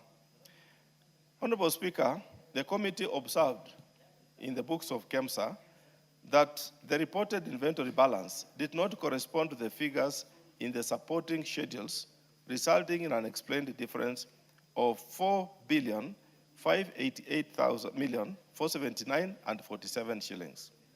Honorable Speaker, we also noted that there were discrepancies amounting to 405,945,758 for core financing commodities as reported in the financial statement and the supporting schedules. The third issue, Honorable Speaker, we noted was that medical commodities with undetermined values relating to 500,712 units were omitted from the inventory records, contrary to Regulation 140 of the PFM National Government Regulations 2015, which states that accounting officers shall be responsible for the general management of government inventories held within their control. What were our recommendations, Honorable Speaker, upon looking at these observations? Within 3 months upon adoption of this report, Madam Speaker, let the accounting officer submit to the Auditor General accountable documents and other inventory records to account for the unexplained difference of 4,588,479.47 and the 405,945,758 variance in respect of co-financing. The Auditor General should review and report in the subsequent audit cycle. Madam Speaker, it's because these documents were made available to us, and the only authority in this country which can validate these documents is through the audit process, and that is why we could not adopt this document, this as it is, but recommend that the Auditor General picks it and now pulls the whole figures into the next audit cycle. Part 2, we felt that the accounting officer should at all times comply with Regulation 140 of the PFM National Government Regulation 2015. Honorable Speaker, documentation is very, very sensitive, is cardinal, is key to every organization. Honorable Speaker, allow me to pick one item from the Agriculture and Food Authority in financial year 2023-24, which was variance between revenue and exchange transactions and amount reflected on e-citizen platform. Honorable Speaker, these were the observations on that audit query. The committee observed a significant variance between the levies, fines and penalties, and licenses and permits revenue totaling to Kenya shillings 2,946,495,000 as reported in the financial statement, and Kenya shillings 2,370,423,690 reflected on the eCitizen platform. Further, Kenya shillings 2,370,423,691 collected through the eCitizen system. Only Kenya shillings 2,326,450,698 was transferred to AFA, Agriculture Food and Authority, leaving an explained balance of 62,784,313 that was not remitted by the National Treasury during the year under review. Consequently, the accuracy of this statement, Honorable Speaker, was not reflected. Honorable Speaker, the second issue that we noted as an observation by the committee is that the only action taken by management of the authority was the issuance of request letter to the PS National Treasury seeking release of the outstanding 62,784,313. However, there was no evidence adduced to the committee to provide for demonstration any response, follow-up action, or commitment from the National Treasury. Madam Speaker, this was only a one-way communication, which we could not ascertain whether it was true that the communication was complete. What was our recommendation, Madam Speaker? Madam Speaker, our recommendation is that within 3 months of the adoption of this report, the accounting officer to undertake comprehensive reconciliation of all revenues collected through the eCitizen platform since its inception against the amounts recorded in the authority's financial statements. This reconciliation should be jointly undertaken by the AFA, Finance Department, the eCitizen platform administrators, and the National Treasury. The resultant reconciliation documentation should be submitted to the National Assembly and to the Auditor General for review within the stated time frame. Madam Speaker, the second recommendation is within 3 months of adoption of this report, the accounting officer should develop documents and submit to the National Assembly and to the Auditor General a detailed framework of measures instituted to strengthen revenue reporting and monitoring controls. These measures should include, but not limited to, 1, monthly revenue reconciliation procedures, automated integration between AFA systems and the eCitizen platform, and exceptional reporting for unremitted amounts. These controls, Madam Speaker, should aim at enhancing accuracy, improving transparency, and preventing revenue discrepancies. Madam Speaker, allow me to cite the issues that the committee noted on the Tea Board of Kenya, especially in financial year 2022-23. The committee noted that the board did not have enabling regulations. The Tea Act, Madam Speaker, faced legal challenges and suspended key provisions of the Act, and therefore the regulations could not be gazetted to operationalize the Act. Madam Speaker, the recommendation, this was at that time of the year, looking at the year under review. The committee recommended that within 3 months upon adoption of this report, the accounting officer, in collaboration with the Cabinet Secretary, Minister of Agriculture and Livestock, to develop, and together with the Attorney General, to fast-track the finalization of the tea regulations. Madam Speaker, the final issue I would want to look into specific is the unachieved performance targets by National Social Security Fund for the financial years 2024-2025. The committee observed that there was underperformance of income against the approved budget, indicated unrealistic or over-optimistic revenue projections. The fund based its projections of revenue and expenditure on weak assumptions and hence substantially unachieved the targets. Honorable Speaker, the recommendation was that the committee recommended that management to develop and implement a robust performance improvement plan with the specific timelines for addressing underperformance in each key performance indicators KPI by intensifying member registration drives and invest in customer experience improvement initiatives. the progress should be submitted to the National Assembly and the Auditor General for review on compliance.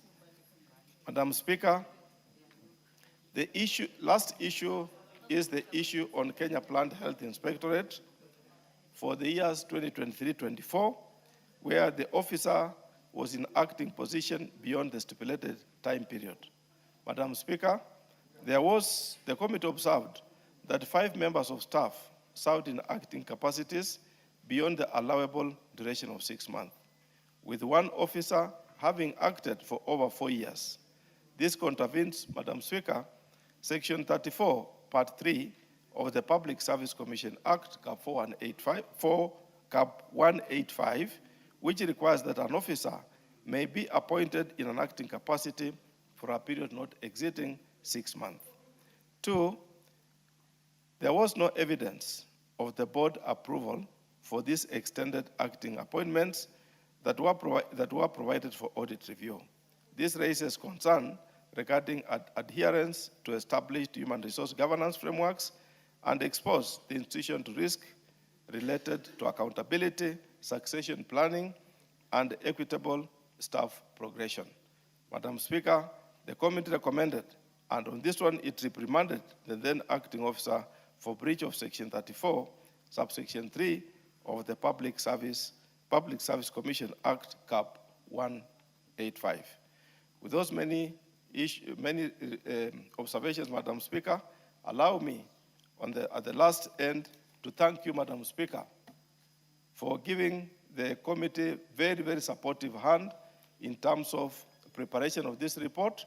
I want to thank the Office of the Clerk, Madam Speaker, for supporting staff that really helped the committee to achieve and arrive at this elaborate report. And Madam Speaker, also allow me to thank my colleagues who took a lot of time to sit down, compile this report, and prepare it in full.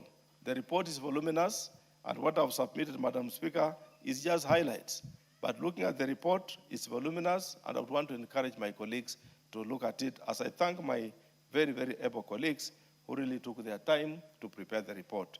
Thank you, Madam Speaker. I beg to move and ask my colleague to second.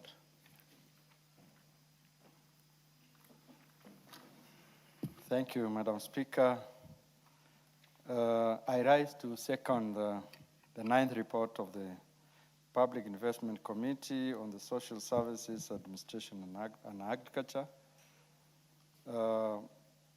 On the consideration of the Auditor General's report on the financial assessment of the nine state corporations. Madam Speaker, allow me to just give mention to a few, 1 or 2, 3 observations and recommendations of our committee. Madam Speaker, what we realized in most of the state corporations we looked at, or we discussed the queries that were presented, lack of land, a lack of possession and ownership documents was rampant in most of these state corporations. Madam Speaker, we realized most of this land have been grabbed. Some of them have been encroached. And so this has attracted litigations.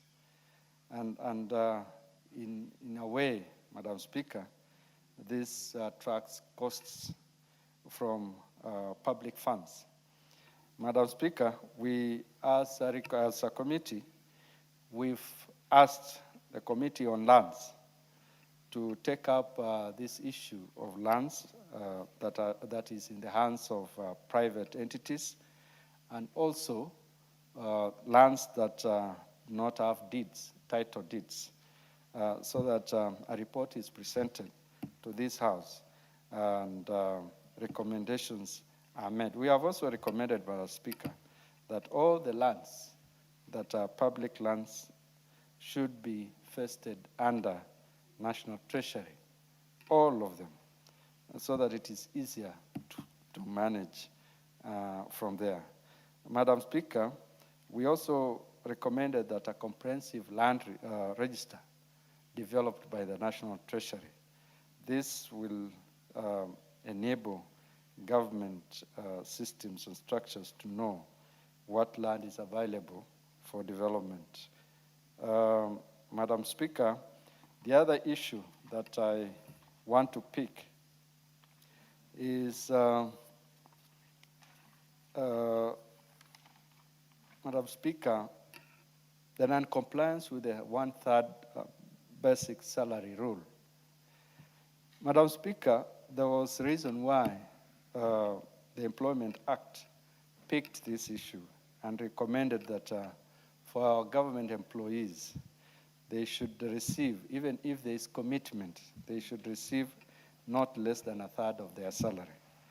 Madam Speaker, we realized a number of those state corporations that we engaged have their staff receive less amount of their salary.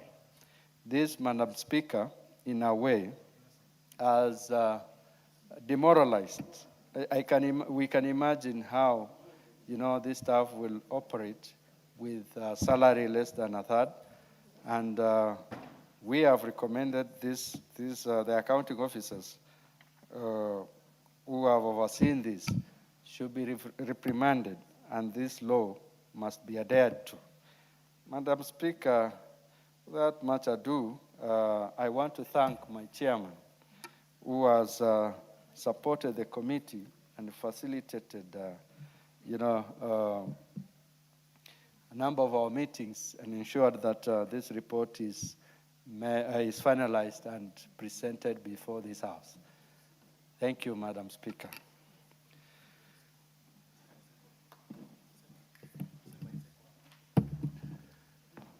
I second the report, Madam Speaker.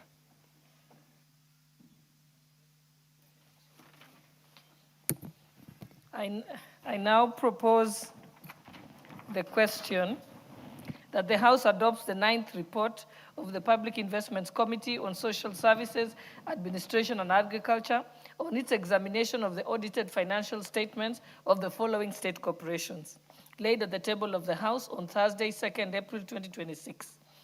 1, the Kenya Medical Supplies Authority for the financial year 2021-2022. 2, the Agriculture and Food Authority for the financial years 2014-2015, 2015-2016, 2016-2017, 2017-2018, 2018-2019, 2019-2020, 2020 and 2021, 2021-2022, and 2022-2023, and 2023-2024. 3, the Agriculture and Food Authority for the financial years 2014-2015, 2015-2016, 2016-2017, 2017-2018, 2018-2019, 2019-2020, 2020-2021, and 2021-2022, and 2022 and 2023, and 2023-2024. 4, the T-Board of Kenya for the financial years 2021-22, 2022-2023, 2023-2024. Yes, and 2024-2025. And 5, the National Social Security Fund for the financial years 2024-2025. And 6, the National Hospital Insurance Fund, Social Health Authority for the financial years 2021-2022, 2022-2023, 2023-2024, and 2024-2025. And lastly, 7, the Kenya Plant Health Inspectorate Service for the financial years 2017-2018, 2018-2019, 2019-2020, 2020 and 2021, 2021 and 2022, 2023 and 2022, 23 and 2023, 2023 and 2024, and finally 2024-2025 financial years. Those who want to discuss this report, you can press the intervention button. Yes. Honorable Timothy Toroitich, member for Marakwet West. Thank you, Honorable Speaker, for the opportunity to comment on this very important report. Honorable Speaker, from the onset, I wish to thank the Honorable Wangwe, the Chairman of the Public Investments Committee on Social Services, Administration and Agriculture. Honorable Speaker, if this report looks at financial statements for the years, one, for example, for AFA, Agriculture and Food Authority, that is for the financial years 2016-17, 2017-18, Honorable Speaker, that is 7 years down the line. Honorable Speaker, as a House, we must look for a way that these reports are disposed of as a matter of urgency. Because, Honorable Speaker, between 2016 to 2026, that is 10 years. Honorable Speaker, a lot has happened in AFA. There is change in law, there is introduction of regulations. So, Honorable Speaker, we must look for a way to expedite these particular reports so that they are not overtaken by events. Honorable Speaker, having said that, one of the most important recommendations that I've come across is in respect to lack of ownership documents of parcels of land owned by state corporations. Honorable Speaker, the committee has said that this lack of ownership documents could be a title deed or any other document, has subjected or has led to land grabbing of those particular state corporations. Honorable Speaker, this is a matter that we must take seriously. Honorable Speaker, also the issue of non-compliance with a third basic salary rule, that most of state corporations, the staff, receive less amount as opposed to what is provided for by the law. Honorable Speaker, if employees of state corporations, as highlighted in this report, receive salaries that do not obey their third salary rule, Honorable Speaker, those who do not have integrity, Honorable Speaker, may subject themselves to practices like corruption. So, Honorable Speaker, it is important that that particular recommendations or those particular recommendations are followed to the latter. But having said that, Honorable Speaker, this House has adopted so many reports. But the question has always been, is there a follow-up? We have a very important committee of this House, Honorable Speaker, the Committee on Implementation, that is chaired by my very good friend, Honorable Rafael Wanjala. Honorable Speaker, this committee is a committee of last resort in this House to ensure that House reports, adopted House reports and recommendations are fully implemented by the relevant state departments, the relevant agencies, by the executive, and therefore, Honorable Speaker, we must ensure that this particular committee, Honorable Speaker, is empowered or has the capacity to ensure that there is a follow-up on these particular reports. Honorable Speaker, I had the occasion when I entered Parliament to join that committee. Honorable Speaker, if there is a committee that this House must, if there is a committee that is very important in this House, is the Committee on Implementation, because it is the committee of last resort to ensure that House resolutions are complied with. And therefore, Honorable Speaker, when the House retires, the House that is charged with proposing amendments to standing orders, the committee that is charged with proposing amendments on standing orders, Honorable Speaker, I would propose that we have a timeline in which the Committee on Implementation ensures that House reports have been implemented. Because if you pass these very colorful resolutions and then they end up in the shelves of Parliament, then, Honorable Speaker, we will not make ends meet in ensuring that there is proper implementation of House reports. So, Honorable Speaker, I support this particular report, but with a rider that the Committee on Implementation must be capacitated. Number two, there must be timelines in which the committee is to ensure there is compliance with House resolution and recommendation. Honorable Speaker, the standing orders provides in very clear terms that if a state agency, if a ministry has not implemented a House resolution, Honorable Speaker, this House, under Article 125 of the Constitution, has the powers similar to that of the High Court. So, Honorable Speaker, if House resolutions are not implemented, Honorable Speaker, there must be consequences. Standing Article 125 provides, or our standing orders provides, Honorable Speaker, that the Committee on Implementation has powers to issue sanctions of that particular authority, or even as against a person who has not implemented a particular House resolutions. Honorable Speaker, court orders are never issued in vain. Even adopted House resolutions are never passed in vain. Consequences must follow for individuals that do not implement House resolutions or agencies. Thank you, Honorable Speaker. Very well, member for Marakwet West. And actually, it's not even standing orders, it's a constitution under Article 125. It not only gives the powers to the committee, but to the whole House, equal to the High Court of Kenya, to issue summons and to do all that pertains. Honorable members, member for Nambale, are you on this? Thank you, Honorable Speaker, for giving me the opportunity to support this particular report by the Honorable Wangwe, Chairperson, Public Investment Committee on Social Services, Administration and Agriculture. Honorable Speaker, as my colleague, member for Marakwet West, has been able on the issue of implementation of the resolution passed by the House. I was also following keenly the report by the Honorable Wangwe, and I was surprised that if you find that we have a state corporation that has been audited, but the audit report is being brought here from the year 2015 up to date. Almost 7 years is when they are coming to the House. Then after that, we will not have a resolution that has been passed by the House being implemented.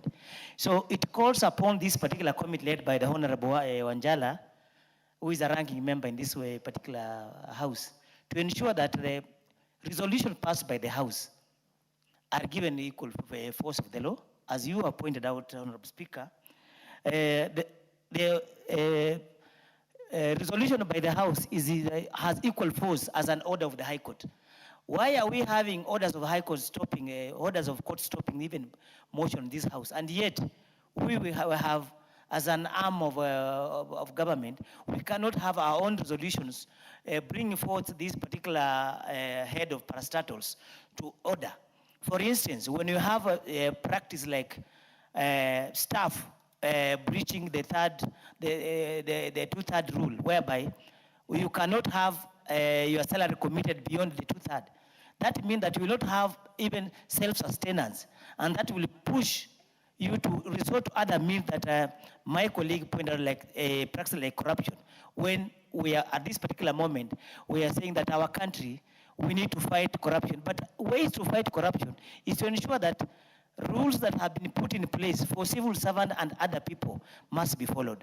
So therefore, the Honorable Speaker, I support the report by the committee so that it can be implemented fully. Thank you, Honorable Speaker. Very well. Honorable members, there seems to be no more interest on this, so I'll call the mover to reply. Thank you, Madam Speaker. Madam Speaker, allow me to appreciate my colleagues who have weighed into the issues raised by my committee, and want to make a comment, especially the one raised by Honorable Timothy, on the issue of implementation on timelines. It's very important, and actually it will really be a good thing now that my colleague has picked it up and the chair implementation is here.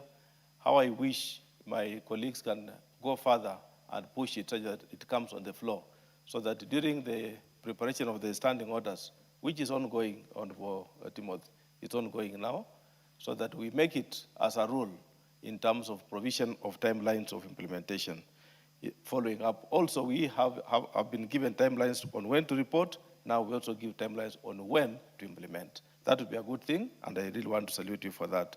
Thank you, Mheshimiwa Mulanya, Honorable Mulanya, for your support on this issue, and actually appreciate that your input is solid.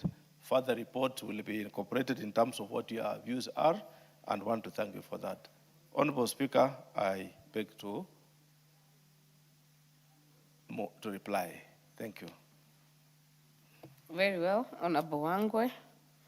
Honorable members, I shall defer the putting of the question on this specific order, but as has been communicated specifically on the amendment of the standing orders for 14th Parliament, it's ongoing, and I think honorable members are free to write to the Rules and Procedure Committee, including the Liaison Committee, as we have communicated previously. Next order. Order number 10, motion. 7th report on the audited financial settlements for various funds. Chairperson, Special Funds Accounts Committee, Honorable Fatuma. Thank you, Honorable Speaker, for this opportunity. Honorable Speaker, I beg to move that this House adopt the 7th report of the Special Funds Accounts Committee on its consideration of the report of the audited financial statement for the Land Settlement Fund for financial year 2020-2021, 2021-2022, and the Railway Development Fund Railway Development Fund Holding Fund for the financial year.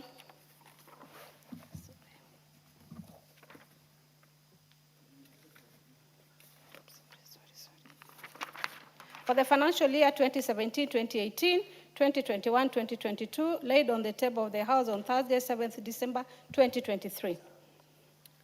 Honorable Speaker, in examining the audited accounts for the Land Settlement Fund and the Railway Development Fund holding account, the committee received oral and written submissions from the Principal Secretary, State Department for Lands, and the Principal Secretary, State Department for Transport to consider the audited financial statements of the Land Settlement Fund and the Railway Development Fund for the financial year 2020-2021, 2021-2022, and financial year 2017-2018 to 2021-2022. The submission formed the basis of the committee's observation, finding, and recommendations. Honorable Speaker, in preparing this report, the committee relied on the constitutional and legal provisions on the Public Finance Management Act 2012 and other enabling legislation as the basis for inviting the accounting officer of the Land Settlement Fund and Railway Development Fund to respond to the issues raised by Auditor General to come up with the general recommendations.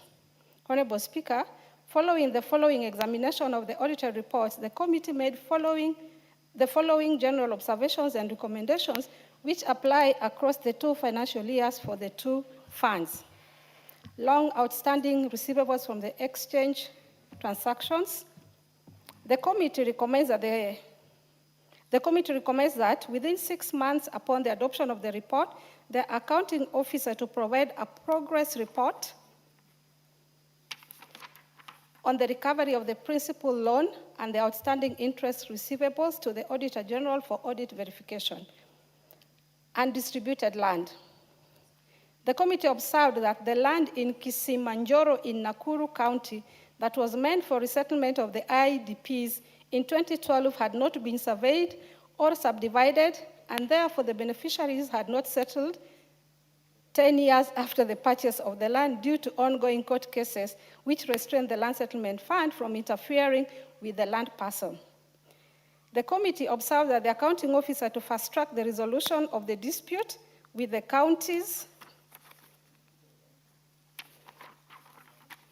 and within 6 months of adoption of this report, the accounting officer to provide a status report on the settlement of the informal settlers on the land, the said land.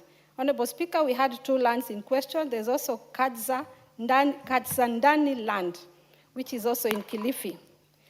The committee also observed that there was weak control environment in field officers. The committee observed that there was 21,613,544,219 revenue collection by Railway Development Fund holding account for the financial year 2018-2019, which was not supported as analyzed by the receipts for the Kenya Revenue Authority.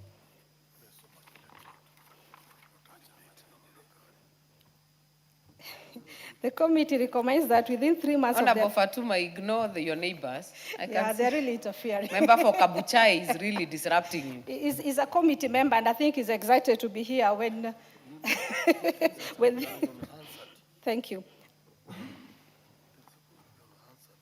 Honorable Speaker, please ask Honorable Wanjala to leave me. I do my work. Honorable Wanjala. I actually think he should move far away from me. Honorable Wanjala. Continue. The committee observed, that I've read, the actual figure for the performance of 5,815,000. I think this I've read, sorry, they confused me. The committee noted that the accounting officer submissions that they received as per the summary of the budget versus actual performance figure were erroneously posted to the statement, and the correct amount was later stated below. The committee recommends that within 3 months of the adoption of the report, the accounting officer to submit the analysis of KRA receipts, marking up the figure for the total revenue of the fund, and accounting officers should ensure that all applicable accounting and financial control system standards, laws, and procedures are followed in the preparation of the financial statement in accordance with the standard prescribed by the Public Account Standards Board in compliance with the regulations 101/4 of the Public Finance Accounts Committee of Management. In conclusion, Honorable Speaker, I wish to register my appreciation to the officers, Office of the Speaker and the Clerk of the National Assembly, the honorable members of the committee, and the parliamentary liaison office of the Auditor General, the National Treasury, and the Committee Secretariat for facilitating the work of the committee and making the production of this report possible. Honorable Speaker, I beg to move. Seconder.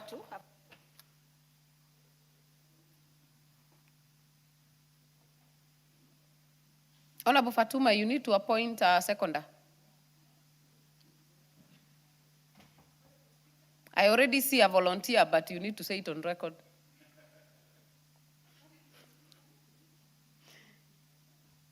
That mic is not working.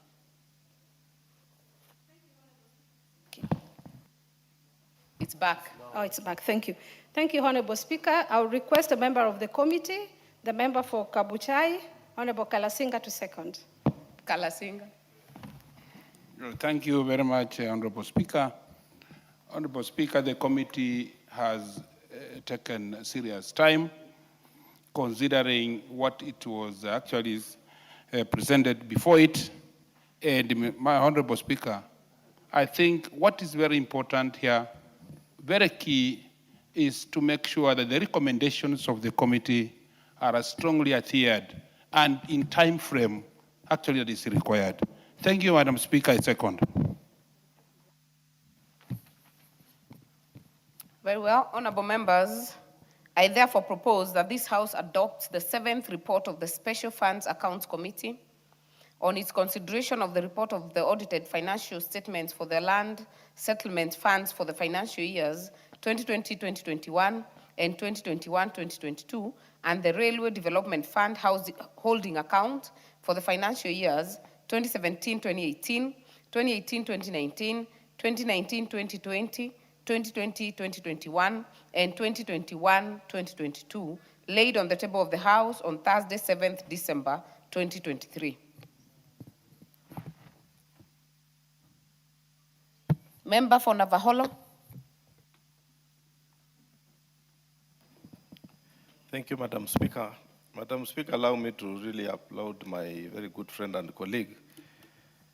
In other languages, we say full network, but officially the member for Migori.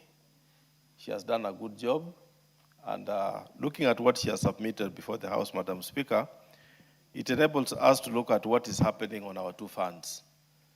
Madam Speaker, this Railway Development Fund, upon its inception quite a couple of years back, it appeared to be a threat to the Kenyans. Kenyans felt like it's a burden to them.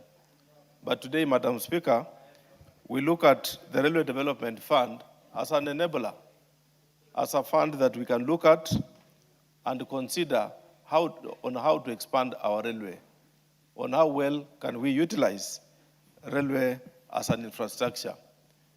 Madam Speaker, all over the world, railway is a big enabler. Railway line enables at a lower cost transportation of goods, especially heavy machineries and longer distance items, Honorable Speaker. Therefore, if these funds are given to the executive to spend and collected from Kenyans who are feeling it, who are feeling pain, Honorable Speaker, whenever you import, you are levied Kenya Railway Development Levy. It is important, Honorable Speaker, that we put the executive to account, that they explain how this money has been used. The level of prudency and accountability enables to make Kenyans feel at ease, however painful it is that they spend this money.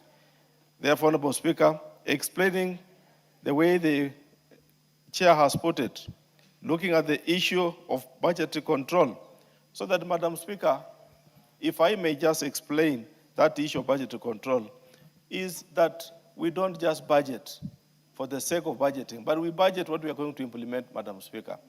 An agency getting it right to budget and implement means is exercising a prudent way of spending public resources. Therefore, Madam Speaker, I look at it and want to thank my colleague that this report is good. Let us approve it and make sure that the executive is held to account when it comes to how it spends Railway Development Fund. Madam Speaker, allow me to speak to the issue of land settlement fund, Madam Speaker. There is also, this is a big issue where, Madam Speaker, people do not have land. Kenyans don't own land, but they are Kenyans, Madam Speaker. They ought to be provided for on how to live. Madam Speaker, Article 43 of the Constitution, we did really pass it and said one of the good things, socioeconomic factors, Madam Speaker, apart from education, apart from health, is housing, Madam Speaker. You cannot put a house where you don't have land. You must own a house on a particular land. And Madam Speaker, the issue of house is not a flashy house. Whatever little house you own, even if it's 10 by 10 and create some sleep with the Honorable Speaker, is a house. Therefore, this fund enables, Madam Speaker, many Kenyans to own something, to be settled, to live somewhere where they can call, this is my home. Therefore, Honorable Speaker, if we can have an oversight body, an oversight committee, the way my good friend has run us through, to look at the resources allocated to the fund, on how it has been spent prudently, on how it has been spent, Madam Speaker, we feel that is the right way, so that we know whatever is being made available to the executive is being held to account. Madam Speaker, with those very many remarks, I want to thank my colleague and really appreciate and say I support. Very well. Mulanya? I was not prepared on this person. Okay. Member for Tinderet? Are you on this? Do you know what is on the floor? So not on this order? Very well. Owen?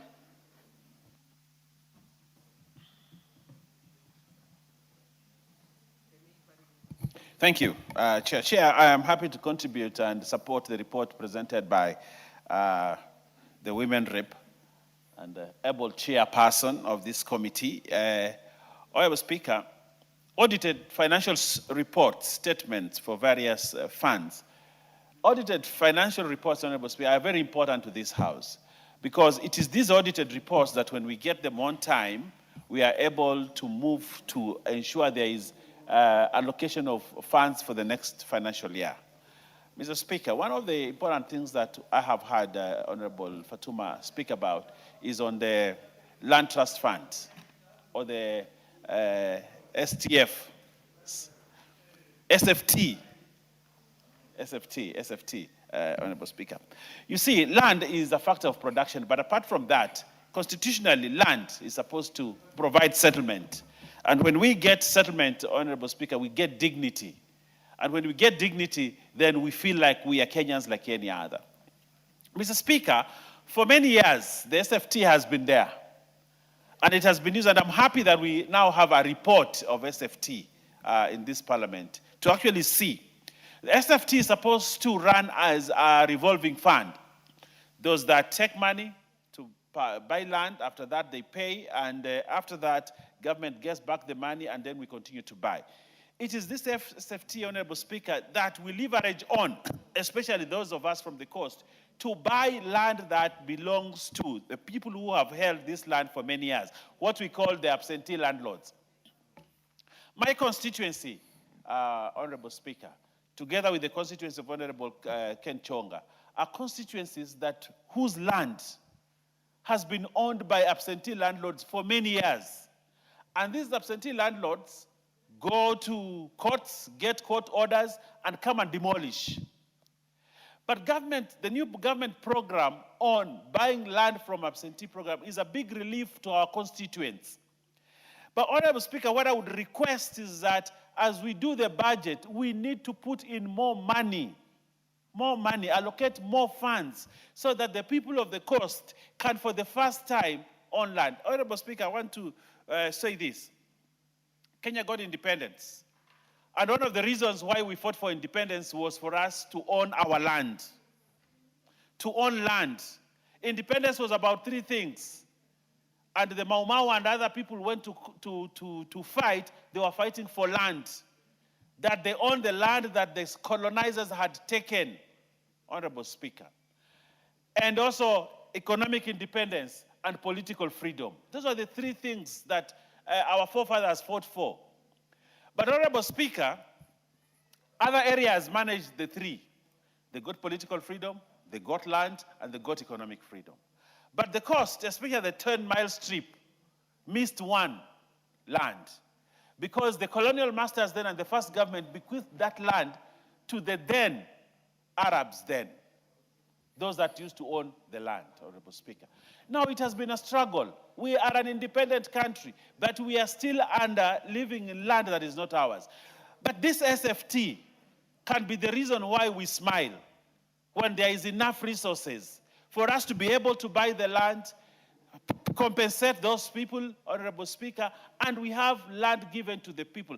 And that is why I want to request my sister, Fatuma Full Network, I want to make this passionate request. As you make this report, please ask Atandi and his committee to allocate more money to SFT so that we are able to use that money to buy our freedom, because we're actually buying our freedom, because we are still living in land that belongs to other people. My constituency has almost 60% of the land they're living as squatters because it is owned by people who have long titles, very long. You know, the page is like 2 meters of that title, Honorable Speaker. But now we have an opportunity through SFT. And when I see audited accounts of SFT, I want to know those that have been given money and bought for land, they need to pay. When they pay, we get more money to liberate other parts of the country that were not liberated, because it is a revolving fund. And prudent use of that money is important. That's why that audited account is very important, to know those people who acquired land through SFT, have they paid? Have they discharged their land? And when this money comes to the SFT account, how is it being used? Is it being used prudently, such that we have enough money to now buy land for other Kenyans, to settle them, or it is just being wasted? Those are the questions that your audit committee should tell us. And in fact, put more emphasis. I want to see a newspaper headline that says, SFT has received this, has reclaimed this money. This money has been repaid, so that we know that money that has been repaid is enough for us to purchase land where other absentee landlords are still continuing. The president has a good plan, a very good plan, to buy land for people that are squatters.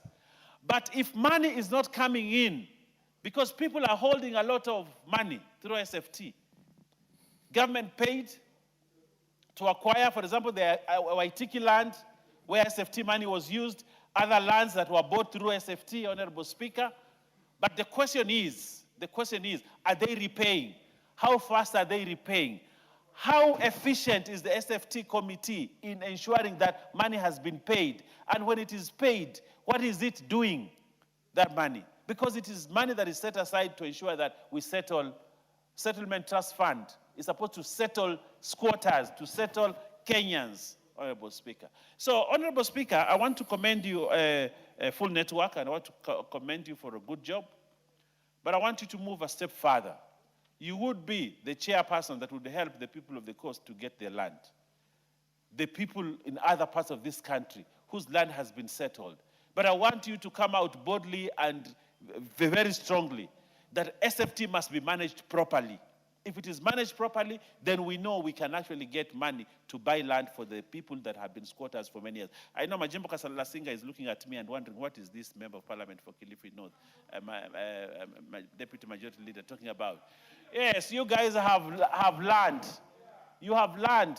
You have huge plantations of sugar and many things. The people of the coast are still squatters. You do not know what it is to be a squatter. To be a squatter is to be a slave. To be a squatter is to be a person without dignity. To be a squatter is to live in a country that is independent, but you live as a slave in your country. That's what squatter means. You can't build a house, you can't... Majimbo Kalasinga. Honorable Owen, you know, you have mentioned Honorable Kalasinga, and he was actually saying, I support you. So what is out of order, Kalasinga? Madam Speaker, you know very well I have a good heart. And people, when they are suffering in the coast, Madam Speaker, I cannot be happy. And you know, Madam Speaker, mimi na Linda Mwananchi. So the people, of course, are suffering, Madam Speaker. And I'm positively supporting the majority leader. Thank you. Finish up. Thank you. I want to say this. I was telling my friend Majimbo Kalasinga and the House, to be a squatter is an abuse of humanity. To be a squatter means you have no home. It means you own nothing. To be a squatter means when someone in your family dies, you even have a problem where he should be buried. You have lived as a squatter, you are buried as a squatter, and your spirit, even in heaven, still remains as a squatter spirit, Honorable Speaker. And this country must end. We must end and finish this issue of people being squatters. And the SFT is the vehicle that we have to end squattership, Honorable Speaker. And Honorable Speaker, I want to tell you, to live as a squatter is to live in the most undignified life in this country, Honorable Speaker. And therefore, I want to request, when budgets are being made, when resources are being allocated, when we are mopping up resources, we must put in more money to liberate parts of this country that independence never liberated. And one of them is the coast region, because those lands still belong to other people, Honorable Speaker. And therefore, when I see audited accounts of FFT, I see a light. I see a light. I know we are moving somewhere. But the question is, how well is that fund being used? And how much more resources? And those people who benefited from it, are they paying? And if they are paying, how is it a revolving? How come this revolving fund is not buying more land for people? We wait for presidential directive to get more money. Why, Honorable Speaker? This SFT, we must bring to scrutiny to know how much money is coming back and how much money is being used for the right thing. Honorable Speaker, I support that report and request this House. Mover to reply.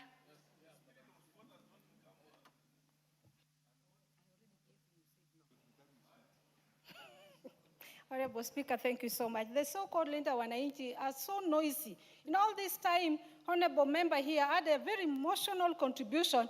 They decided not to let me listen. They were just talking. I sympathize with you. But all the same, Honorable Speaker, I want to thank all the members who have contributed. I also want to thank the member of parliament from Kilifi. I know this is really touching, because one of the observations that we really made a strong observation on is that the resolution of the disputed land in county of Kilifi to be fast-tracked. But because I've also seen, I'm also a mother, I'm also a squatter where I live in Nyatike, I am a squatter, and these are the things that we're talking about. that we got our independence in 1963, and some people in this country are still squatters in their own country. And these are the injustices that we keep on talking about, that we believe we want to fight with this government to make sure that all those injustices, these people are served and given their right, because we all have rights as citizens of this country. Honorable Speaker, 10 years later, IDPs have not been resettled. And this is a very emotional thing to think about. But we believe as a committee, we want to work together, not only with the representatives of these people, like Honorable Member here, Owen, we will sit together again and look into this report. That is our recommendation good enough to serve your people? You might not feel the pain because it doesn't happen in your county or your constituency, but when it happens to any other person in this country, we should all be affected. So, Honorable Member, I'm very grateful for your strong contribution. I wish you were there to sit in the committee when these officers came. But all the same, all is not lost. We will sit again. We will have a receipt. We will invite you so that you can also have the freedom to air your grievances on behalf of your people. And I must say, your constituents are lucky to have you. For you to contribute and take your time on this, it really touches on you as it touches on your members of your constituency. Honorable Speaker, I want to thank all the committee members. They sat down long hours, past working times, to make sure that we give a report, a detailed report on this issue. And I'm very grateful to the support from the National Assembly, from the clerk's office, from the Speaker's office. They really helped us. Sometimes we'd sit out of odd hours, sometimes we'd request to be out of the plenary to go and discuss these issues, and we were supported well. So I thank all the members, and I pray that these people will get justice. Honorable Speaker, I beg to reply. Very well. We shall defer the putting of question on this motion. Honorable members, before the next order, allow me to recognize in the Speaker's gallery this afternoon learners and teachers from Kipkabus Downs Junior School, from Keio South Constituency, Elgeyo Marakwet. We welcome them to observe the proceedings of the House. Next order. Order number 11, motion. Consideration of sessional paper number 5 of 2026 on the national energy policy. Chairperson, Energy Committee? No? I thought I saw Honorable Gikaria. Oh, you have delegated? Mulanya?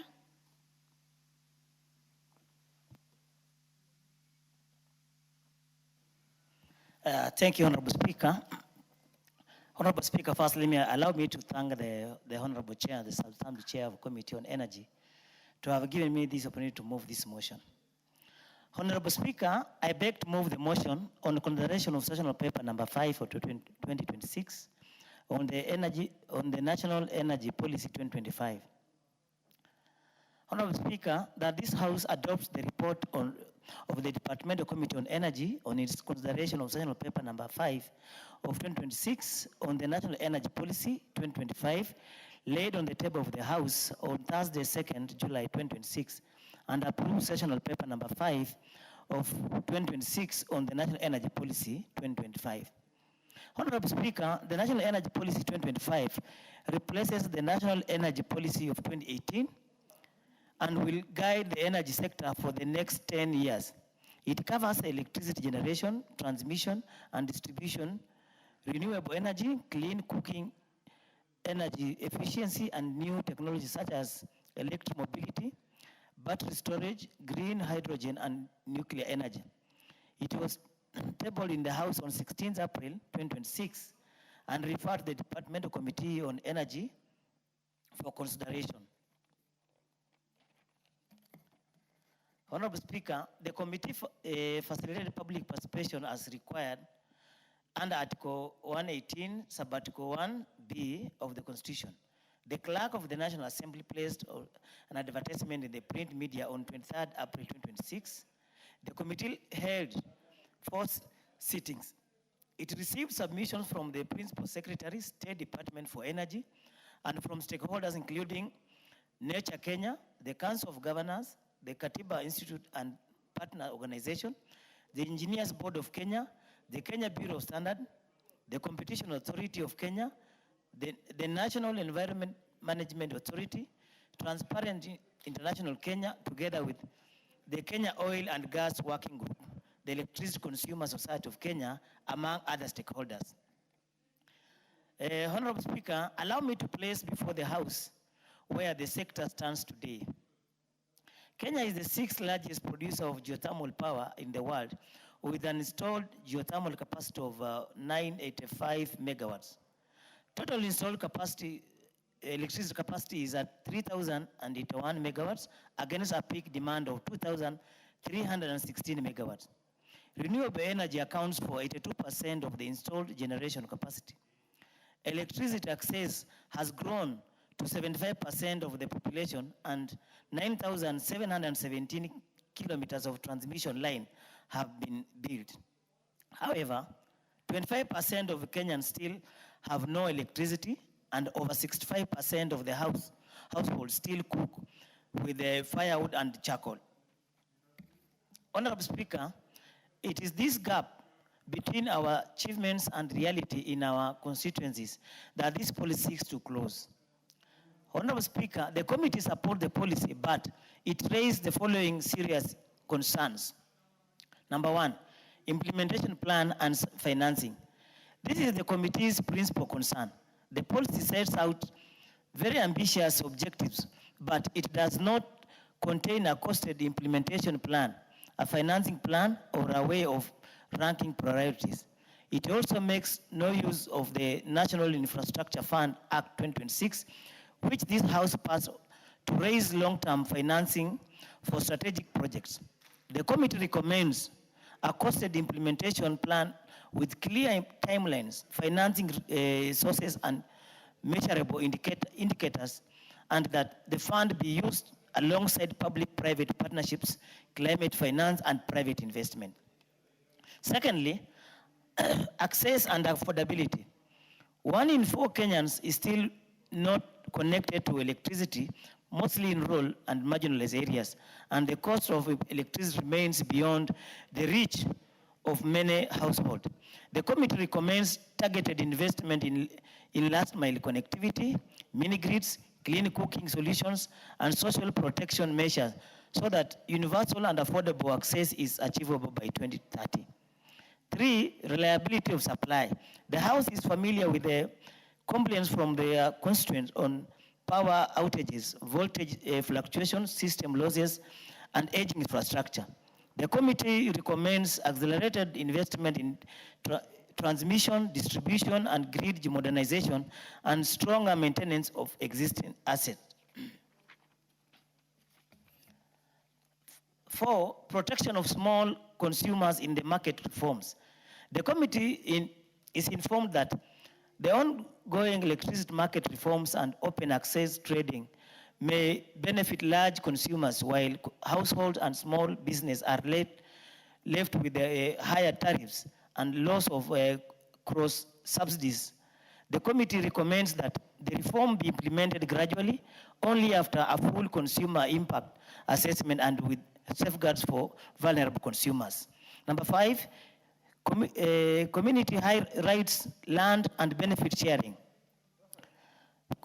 Honorable Speaker, communities continue to raise concerns on land acquisition, compensation, resettlement, and benefit sharing. Of particular concern to the committee is that the geothermal benefit sharing framework under the Energy Act 2019, which gives host counties 20% and local communities 5% of the national government share of the geothermal revenue, has not been fully operationalized in some geothermal areas. Host communities are therefore being denied benefits that the law already grants them. The committee recommends that this framework be fully operationalized, compensation process be transparent, grievances mechanism be put in place, and that free, prior, and informed consent be observed on community land registered under the Community Land Act 2016. Number 6, role of the counties. Honorable Speaker, county governments carry a lot of responsibility in energy planning, clean cooking, and environmental management, yet their role in policy is not clearly defined. The committee recommends stronger intergovernmental coordination, integration of the county energy plans into national planning and technical and finance support to the counties. Number 7, environmental and biodiversity safeguards. Honorable Speaker, the policy needs stronger safeguards for protected areas, key biodiversity areas, water catchment and forests, and clearer rules on hazardous waste, electronic waste, and decommissioning. The committee recommends that environmental governance be mainstreamed across all energy subsector, that the role of NEMA be strengthened, and that strategic environment assessment and biodiversity assessment tools be mandatory for projects sited near protected areas. Number 8, new technologies, standards, and cyber security. Honorable Speaker, the policy recognizes electric mobility, battery storage, smart grids, artificial intelligence, and green hydrogen, but provides no regulatory pathway, standards, or incentives for them. This leaves the country open to substandard products and to cybersecurity risk as our energy infrastructure becomes digital. The committee recommends sector-specific strategies and financing mechanisms, formal recognition of the Kenya Bureau of Standards as the standard authority for the energy products and cybersecurity standard for smart grids.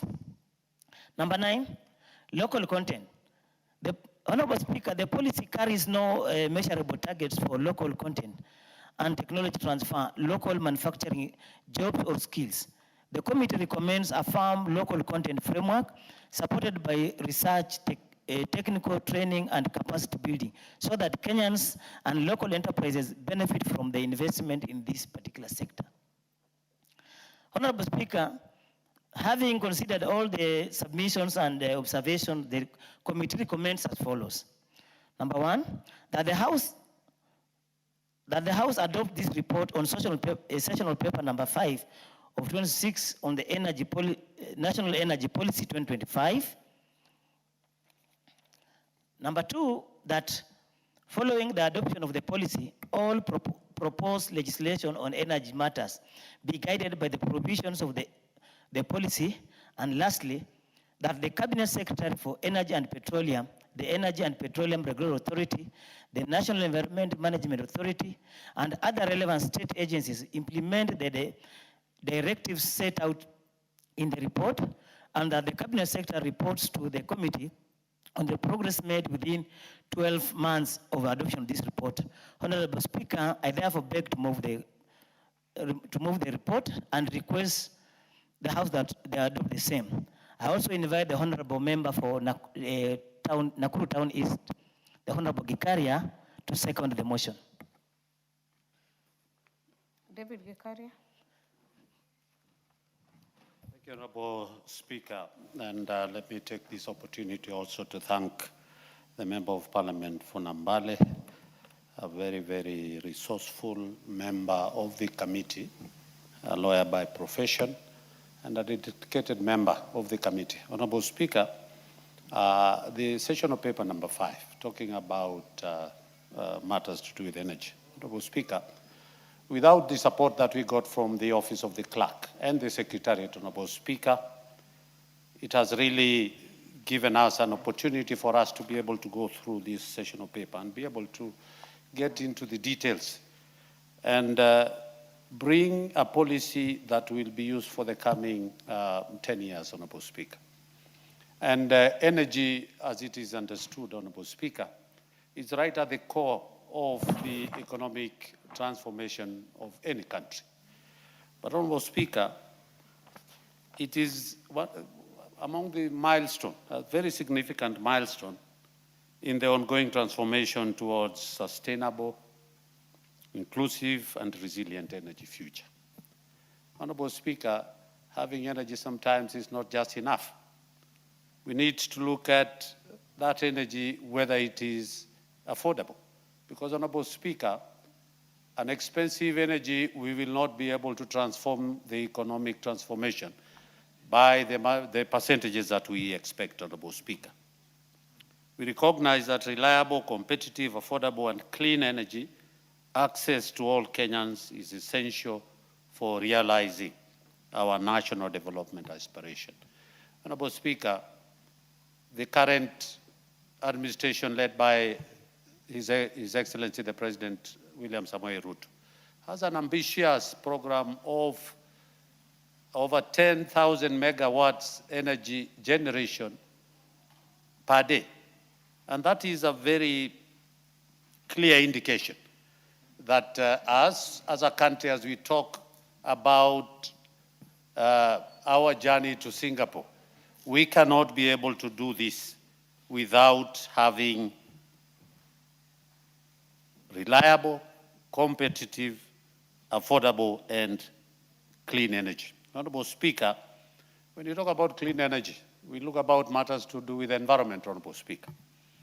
That Kenya and the world, Kenya being a exporter of green energy, geothermal being the biggest contributor of the energy in our country, Honorable Speaker, almost 80% is from geothermal, which is clean. And that speaks volumes. When the President became the chair of climate change, and we had a summit here, Honorable Speaker, it was key that we also need to take care of the global warming issues. And of course, Kenya has gone a step forward to be able to achieve this, Honorable Speaker. Over the years, Kenya has made remarkable strides in expansion of electricity access, with the majority of its population now connected to electricity. Honorable Speaker, it is on record, and facts are there, that for the last 4 years, this administration has been able to connect an additional 4 million consumers or 4 million customers who can be able to, through the grid and off the grid, Honorable Speaker. However, the challenges remain, particularly in rural areas, where access remains limited, and particularly on matters to do with clean cooking, Honorable Speaker. It is on this, Honorable Speaker, that the policy aims to address these gaps, laying the foundation for an inclusive energy transformation that is centered on renewable resources, energy efficiency, and promotion of innovative technologies. Honorable Speaker, Kenya has not been left behind on matters to do with innovative technologies, on matters to do with energy. Honorable Speaker, this policy is grounded on the Kenya's commitment to achieve the Sustainable Development Goals, SDGs, particularly goal number 7, Honorable Speaker, that speaks about affordable and clean energy. Honorable Speaker, this policy aligns our issues with our global climate commitment, including the Paris Agreement, the nationally determined contribution, Honorable Speaker, and it is on these nationally determined contributions that Kenya is playing a role on matters to do with climate change. Honorable Speaker, prioritizing renewable energy resources, advancing the adoption of clean cooking solutions, enhancing electrification, enhancing emerging technologies, and promoting energy efficiency, this policy is set to clear a path towards ensuring that Kenya has access to reliable and sustainable energy. Honorable Speaker, this government is committed to supporting implementation of this policy through strategic partnership. Honorable Speaker, as a country, we cannot be able to do these things alone. So we have committed to be able to bring on board other partners who can be able to bring in resource mobilization and innovation. This framework gives this transformation, ensuring that energy plays its rightful role as a catalyst for economic growth and social and economic development in this country. Honorable Speaker, the Ministry of Energy, which played a very big role, that is the Ministry of Energy and Petroleum, Honorable Speaker, we appreciate some of these institutions that came before us as we are looking into this, including individuals who contributed to the development of the National Energy Policy 2025. Honorable Speaker, special recognition is given to the Executive Officer of the Energy Sector institutions for their valuable insights and commitment throughout the policy review process. Honorable Speaker, the Ministry also acknowledged the declaration of members of the Technical Working Committee. Honorable Speaker, without this, the Technical Working Committee gave us, who did a tireless work, Honorable Speaker, to be able to come up with this. But not forgetting, Honorable Speaker, that as we look into this, we must also address ourselves to the reliable and particularly the affordability of, and Honorable Speaker, a good policy like this that is not cost effective, again, will not be able to reach the milestones that we anticipate that this policy will be bringing. So, Honorable Speaker, as a committee, and this policy does address matters to do with the cost of electricity in this country, and particularly energy in general, for us to be able to get this. So, Honorable Speaker, transparency in matters to do with this, and I remember one of the senators had brought a motion on how then do we address this, and he spoke quite at length on matters to do with transparency when you are dealing with this aspect, Honorable Speaker. Just to bring a few issues that we really came out when we were looking into this policy, Honorable Speaker, is what Honorable Mulanya has talked about, the local content. Honorable Speaker, it is important for us as a House to really address these matters of local content. Honorable Speaker, we can't just address a project of energy infrastructure is brought to a place, billions of shillings, only for the almost 80% again taken away. So it is important as we address this that we look into the aspect of local content and the lessons that we learn. And this one you're pegging to what we found in Turkana, Honorable Speaker, that billions of shillings was pumped into Turkana, but when you go there, Honorable Speaker, the residents and the locals are still suffering, yet billions of monies was spent in that. Secondly, is about community land and the consent. Honorable Speaker, the importance of county government coming in. It's also for us to be able to protect the interest of communities so that the land, you can imagine, Honorable Speaker, we are going to, as a country, to reap billions out of the Turkana, for example. But if you look at then what is compensated to the community for their land use, again, Honorable Speaker, it doesn't match. Environmental safeguards, Honorable Speaker, it is key that as we look into the energy policy, we are able to address these issues. And lastly, Honorable Speaker, consumers and security.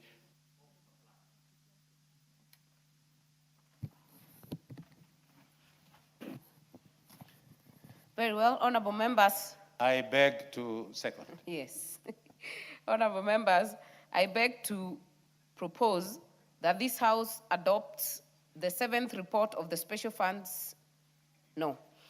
Honorable members, it's motion number 11. I propose that this House adopts the report of the Departmental Committee on Energy on its consideration of sessional paper number 5 of 2026 on the National Energy Policy laid on the table of the House on Thursday, 2nd July of 2026 and approve sessional paper number 5 of 2026 on the National Energy Policy.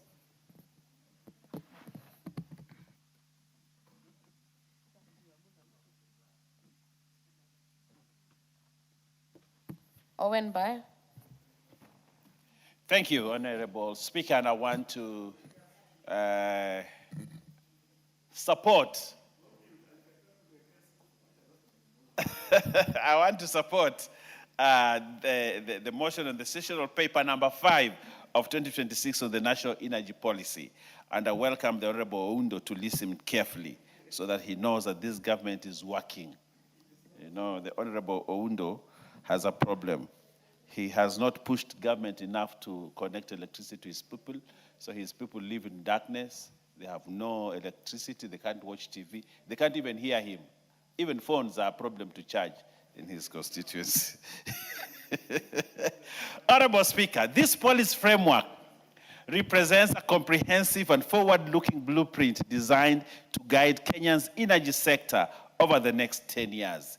It succeeds previous legal regimes, building on the significant milestone we had achieved as a nation. Honorable Speaker, it is worth noting that Kenya has made significant strides towards ensuring that we cover this country with electricity everywhere.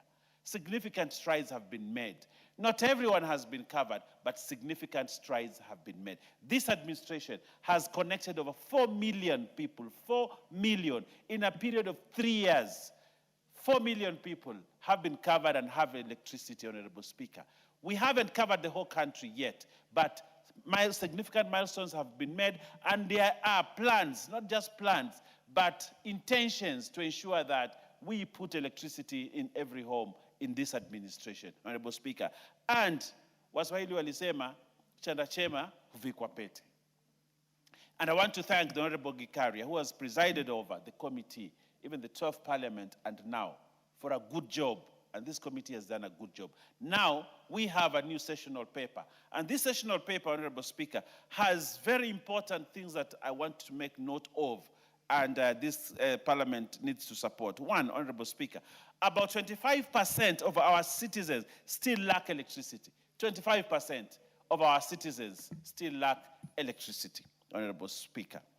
And over 65% of households continue to rely on traditional biogas for cooking.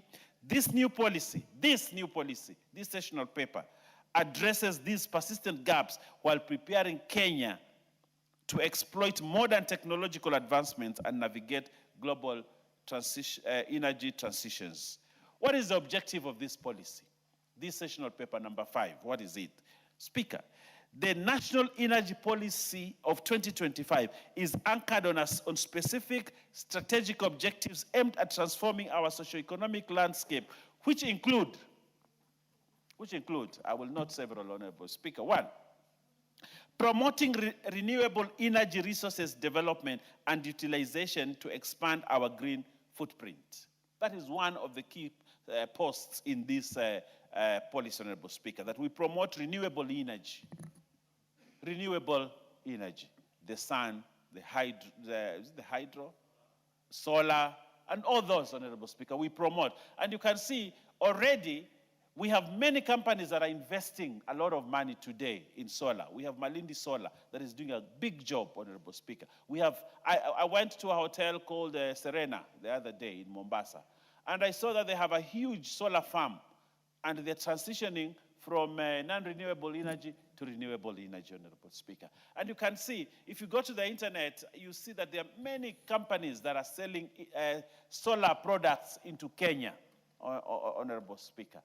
And this shows the shift, the more of organic shift towards renewable energy in this country, which is one of the killer points in this, pillar points in this policy. Honorable Speaker, again, achieving universal electricity access and clean cooking solutions for all Kenyans by the year 2030. Achieving universal electricity access. I know, and as I speak here, I know parts of my constituency have not been electrified. Parts of them, they have not. But looking at where we are going with a signpost of 2030, by 2030, every person in Kilifi should have electricity and clean cooking energy. And we have it in policy, and we will continue to budget for it and ensure that all the people that live in Kilifi that today have no electricity, they have hope that they will have electricity, because this government is putting every measure available and applicable to ensure that we have electricity in every home by 2030. And that is achievable. And 2030 is only around 3 years away from today.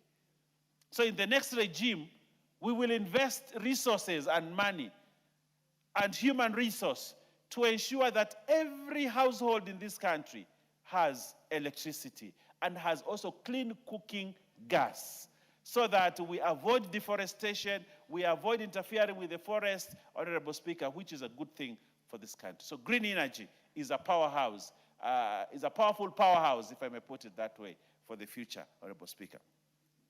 Fourth, Honorable Speaker, third, developing, modernizing, and optimizing our transmission and distribution infrastructure. And this is where the rubber meets the road. Distribution infrastructure. That is transmission and distribution. We have the Kenya Electricity Transmission Organization, KETRACO, where we are making huge investment to ensure that electricity can be transmitted from source to areas where it can be distributed to consumers, Honorable Speaker. And this is heavy investment. A lot of money is required to do the KETRACO lines in every part of the country, Honorable Speaker. And this is one of the pillars of this sessional paper. We are saying as a country, we must invest in transmission. Transmission is heavy lifting because it requires a lot of resources. And it is these resources that we must find as anchored in the current vision, Honorable Speaker, for this country and the better policy of this government, Honorable Speaker, we shall achieve 100% transmission. The other important thing, Honorable Speaker, is distribution. Distribution, where we have REREC, we have Kenya Power, KPLC. These are important, and therefore these are important organizations that will help us achieve the thinking of this policy, Madam Speaker. Madam Speaker, we must strengthen not just KETRACO, but we must strengthen and fund and resource REREC properly. We must strengthen and resource KPLC properly so that we are able to achieve the vision as made in the policy, in the sessional paper, Honorable Speaker. And therefore, one of the things that we must do is to modernize. Modernization. We have seen the shift from those meters that we used to pay per month to the new meters that are now prepaid. That is a shift. But we need also to modernize equipment. We see KPLC spending a lot of money today to change poles. The poles that are using are eaten by termites, they fall off, and you see there is no electricity because there's a problem with the poles. And now you have to spend a lot of money to replace poles, Honorable Speaker. We need to modernize what kind of poles we require to ensure that we have stability in distribution, Honorable Speaker. Honorable Speaker, what kind of wires do we use? What kind of wires do we use? Sometimes you hear a wire is cut, you hear this, a bird has touched a wire. Technology, we must invest in technology, and this is what this policy is saying. This policy is saying Kenya is going to invest in modernization of electricity transmission, electricity distribution, until the last mile, Honorable Speaker. And that is very important. Mr. Speaker, Madam Speaker, sorry, Madam, I know you're Madam Speaker. Madam Speaker. It has actually happened severally. I was going to say, you're going to confuse our learners in the gallery. I want to confirm that the person sitting on the Speaker's chair is a Madam Speaker. It's a Madam Speaker. I want to continue to say this, Madam Speaker. The other pillar in this policy is promoting competitive energy procurement and pricing to bring down the cost of power for households and industries. It is one of the pillars that we aim in this policy to promote competitive energy procurement. One of the things I remember when Honorable Kawaya was a member of, I was the chair of the Energy Committee, he had to deal with the dragon of pricing of energy, especially the energy that is done through diesel generators. You remember that, Honorable Speaker. I need like 5 more minutes to finish this, and I request that I be given more time so that I can finish giving You this cannot policy. take more time than the mover in the second. This policy. This So is a very important you'll policy. have an extra 1 minute. So No, wind 1 up. minute is not enough, but let me try. So, Honorable Speaker, procurement, we need to do it better. You know, sometimes these energy generators fleece this country. The people, what are they called? The power, the independent power producers, Honorable Speaker. We need to rein on them. If we must achieve energy sufficiency, better priced and affordable to Kenyans, Honorable Speaker, we must rein on these independent power producers, Honorable Speaker, and bring down the cost of energy so that we can actually achieve the things that we are saying in this policy. Honorable Speaker, mainstreaming energy transmission, green industrialization, and absolute environmental and social sustainability is one other key pillar in this policy, Honorable Speaker. Green energy, Honorable Speaker. Mainstreaming energy transition. You know, I was one of those people that had an opportunity to have this talk about nuclear energy. They came to my county, and my county said, no, here it is now in Nyanza, you know. What is our thought as a country about nuclear energy? What is our thought about it? What is our thought as a country about other sources of energy? How are we investing? How are we transiting from petrol? I like the idea when the president said we need to invest more in electric cars, electric motorcycles. How are we transitioning from to such energy level? We have seen in other countries where people are reducing biofuels. Are they called biofuels? They are reducing use of petroleum things and moving into other biofuels and other petrol and other energy products. So how are we transitioning? Are we going to be stuck in the old systems of energy, or are we going to transition into new systems of energy? So energy transitioning, Honorable Speaker, and mainstreaming is very important. But above all, Honorable Speaker, how are we destroying or rescuing our environment by ensuring that we use the right source of energy to protect the environment? These are some of the key pillars, Honorable Speaker, Honorable Madam Speaker, and also enhancing institutional capacity, governance, and seamless collaborative frameworks across the entire sector. These are very important things, Honorable Speaker. Without proper governance of the energy sector, we are going to kill energy in this country. Proper governance.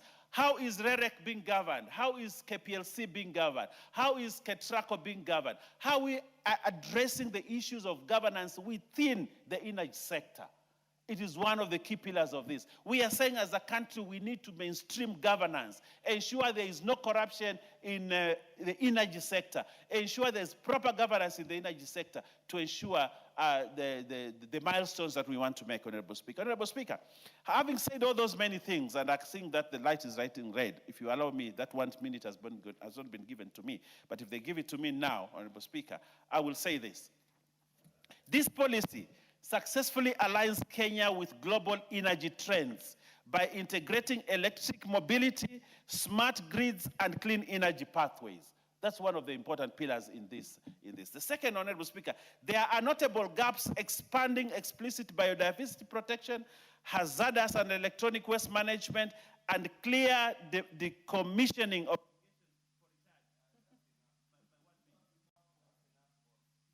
You've made your point. I already gave you the extra minute, Honorable Owen. Allow me to indulge the member for Funyula to make your contribution. Thank you, Honorable Speaker. The Deputy Majority Leader is a friend of mine.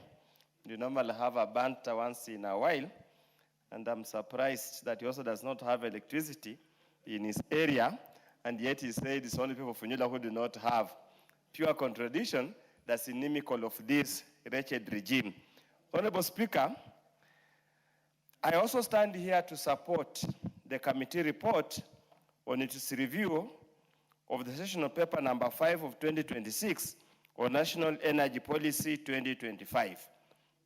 Honorable Speaker, power or energy is central to economic development, is central to social development, and indeed it promotes better welfare for the people of Kenya. Honorable Speaker, This country has a bit of contradiction, and I want to pick those contradictions directly from the report, the sessional paper. Honorable Speaker, this country, when you look at page 1 of the sessional paper, it is that Kenya's total installed electricity capacity as of June 2025 was 3,081 metric watts, whatever it is, against a peak demand of 2316. That's the paradox where it comes from. And this bellows what we have always believed, there is excess power in this country. So now, it's self-defeating. It becomes a bit of interesting that when we go to page 5 of the same policy, it says by 2025, the national electricity access rate was approximately 75%, with 90% and 68% access in urban and rural areas, respectively. Honorable Speaker, I represent a rural constituency, and therefore my concern is the 68% connectivity for a rural constituency. Honorable Speaker, if power, a connection to energy is a basic human right, why would we 60 years down the line, since independence, still having only 68% access to urban in rural areas? And Honorable Speaker, probably statistics of 68% could more or less be correct. Because when I became the MP of Funyula in 2017, I found a constitution that had was only about 18% connected, only about 18% of households were connected. Through the good work of President Uhuru Kenyatta, I managed to improve that connectivity to about 50 or so percent. But then, by then, Honorable Speaker, the typical cost of a scheme was about 5 million. Now come this regime where my good friend Bayer is the chief choir master. A single regime, Honorable Speaker, now goes at almost 12 million. And Honorable Gikaria knows, and those of us who are here know. So it means the rate of connectivity, Honorable Speaker, in our rural areas has reduced considerably, because even if you use matching fund, Honorable Speaker, you can only do one project each year, because matching fund, you are only allowed, each constituency is allocated only 5 million, so whatever amount you can do, it becomes a challenge. And therefore, I want to thank the issues raised here on the issue strategic objectives. We hope they'll be achieved. That one, achieve universal electricity access by 2030. That means, Honorable Gikari as the chair, I pray and hope God will be here in 2030. I want by then the entire Kenya to be elite throughout. If you read many development economists, they tell you one measure of development is electricity connectivity. It also says diversify the energy mix, prioritizing renewable energy sources while ensuring energy scarcity, security, and grid stability. Honorable Speaker, allow me to deal with the issue of grid stability. Busia County, whenever even there is wind blowing and there is signs of rain, power goes off completely. And we can go for 3 to 4 days without power. Power in Busia seems to have a very negative relationship between power and rain. Because when we asked, we were told the grid is old, outdated, cannot sustain the demand we require. Honorable Speaker, the second issue that we need to look at is the issue of renewable energy sources. We know over the years we have promoted solar, and indeed quite a number of homesteads have got solar. But we have a big problem. The kind of solar panels technology that we have in this country is starting to become a letdown. We have a project called Kudura that uses solar power. As of today, Honorable Speaker, the people were calling me that around 7 p.m., all the lights go off, nothing can be run. They literally have no power. So we start asking this question. Is there any way you can have technology that will ensure solar operates and runs the whole night. Many of us probably have solar security lights. Honorable Speaker, by around 3, if you are a man like me who have been walking up and down, you get home at 3 a.m. in the morning, most likely the lights are off. So the challenge is the committee, through the State Department of Energy, can we look at the quality of this technology to ensure that it serves many people throughout? Honorable Speaker, the issue of clean cooking solutions and technology, there is so much technology, we need to invest adequately in this matter. Otherwise, Honorable Speaker, I just want to assure Mheshimiwa Owen Baya, that we are making strides in the next government of Linda Mwananchi. By the year 2028, we will have connected every Kenyan. Hold on. Is it a point of order or information? It's a point of information, Honorable Speaker. Honorable Oundo, do you want to be informed? Him is a good man, and he's a very honest man, a sincere man. I would wish to be informed adequately and comprehensively. Very well. Thank you, Honorable Speaker. And I appreciate Honorable Udo.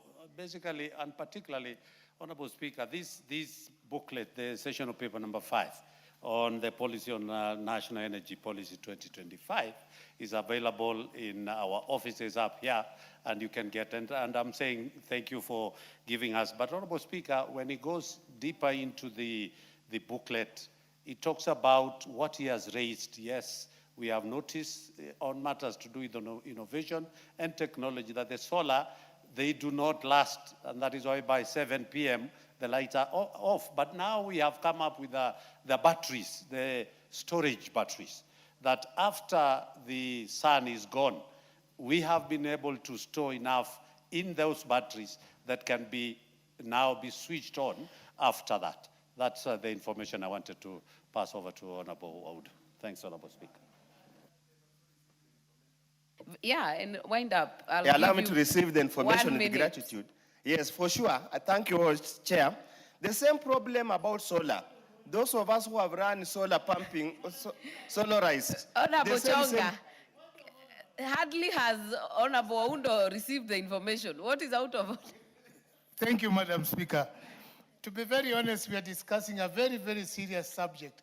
But is it in order, or from what point of information is Honorable Oundo saying the next government of Linda Mwananchi? What is it in the Mwananchi in the first place? To invoke that is a government which is going to perform better than what the Honorable government is Ken doing. Chonga, it is a point of debate. And you are allowed to dream. Even you can say, when I become the president next year, it is up to you. It is really up to you. And honorable members, I don't want us to gag each other on our aspirations, because this is a house of debate, unless something is totally out of order. Yes, Honorable Owen. I want to support the Honorable Ken Chonga and say that, you see, dreams are valid, but dreams must also have a standpoint, a pedestal on what. When, Linda Mwananchi, they have lost the party. They have lost the party. They have lost the slogan. Honorable Owen. They have no ideas. Order members. Honorable Owen, it can actually be you as saying you're the president next year. It is within your rights. And I don't think there is anything out of order, really, honorable members. Honorable Oundo, you have 1 minute. Honorable Speaker, as I was saying, we need literally to be honest. If all it takes, it's very embarrassing that somebody has to walk for 2 kilometers to look for somewhere to charge a phone. It's very embarrassing. That somebody cannot iron a shirt so that he can look clean when he's walking around, simply because he cannot connect to electricity. And that's why it must be a top priority that we achieve the target set here by 2030 to have universal connectivity, whichever mean, be it solar, be it off-grid, be it main grid. And I can tell the deputy majority leader, don't worry. You see, when you mention Linda Mwananchi, my heart warms up. Thank you, Honorable Speaker. Naisula?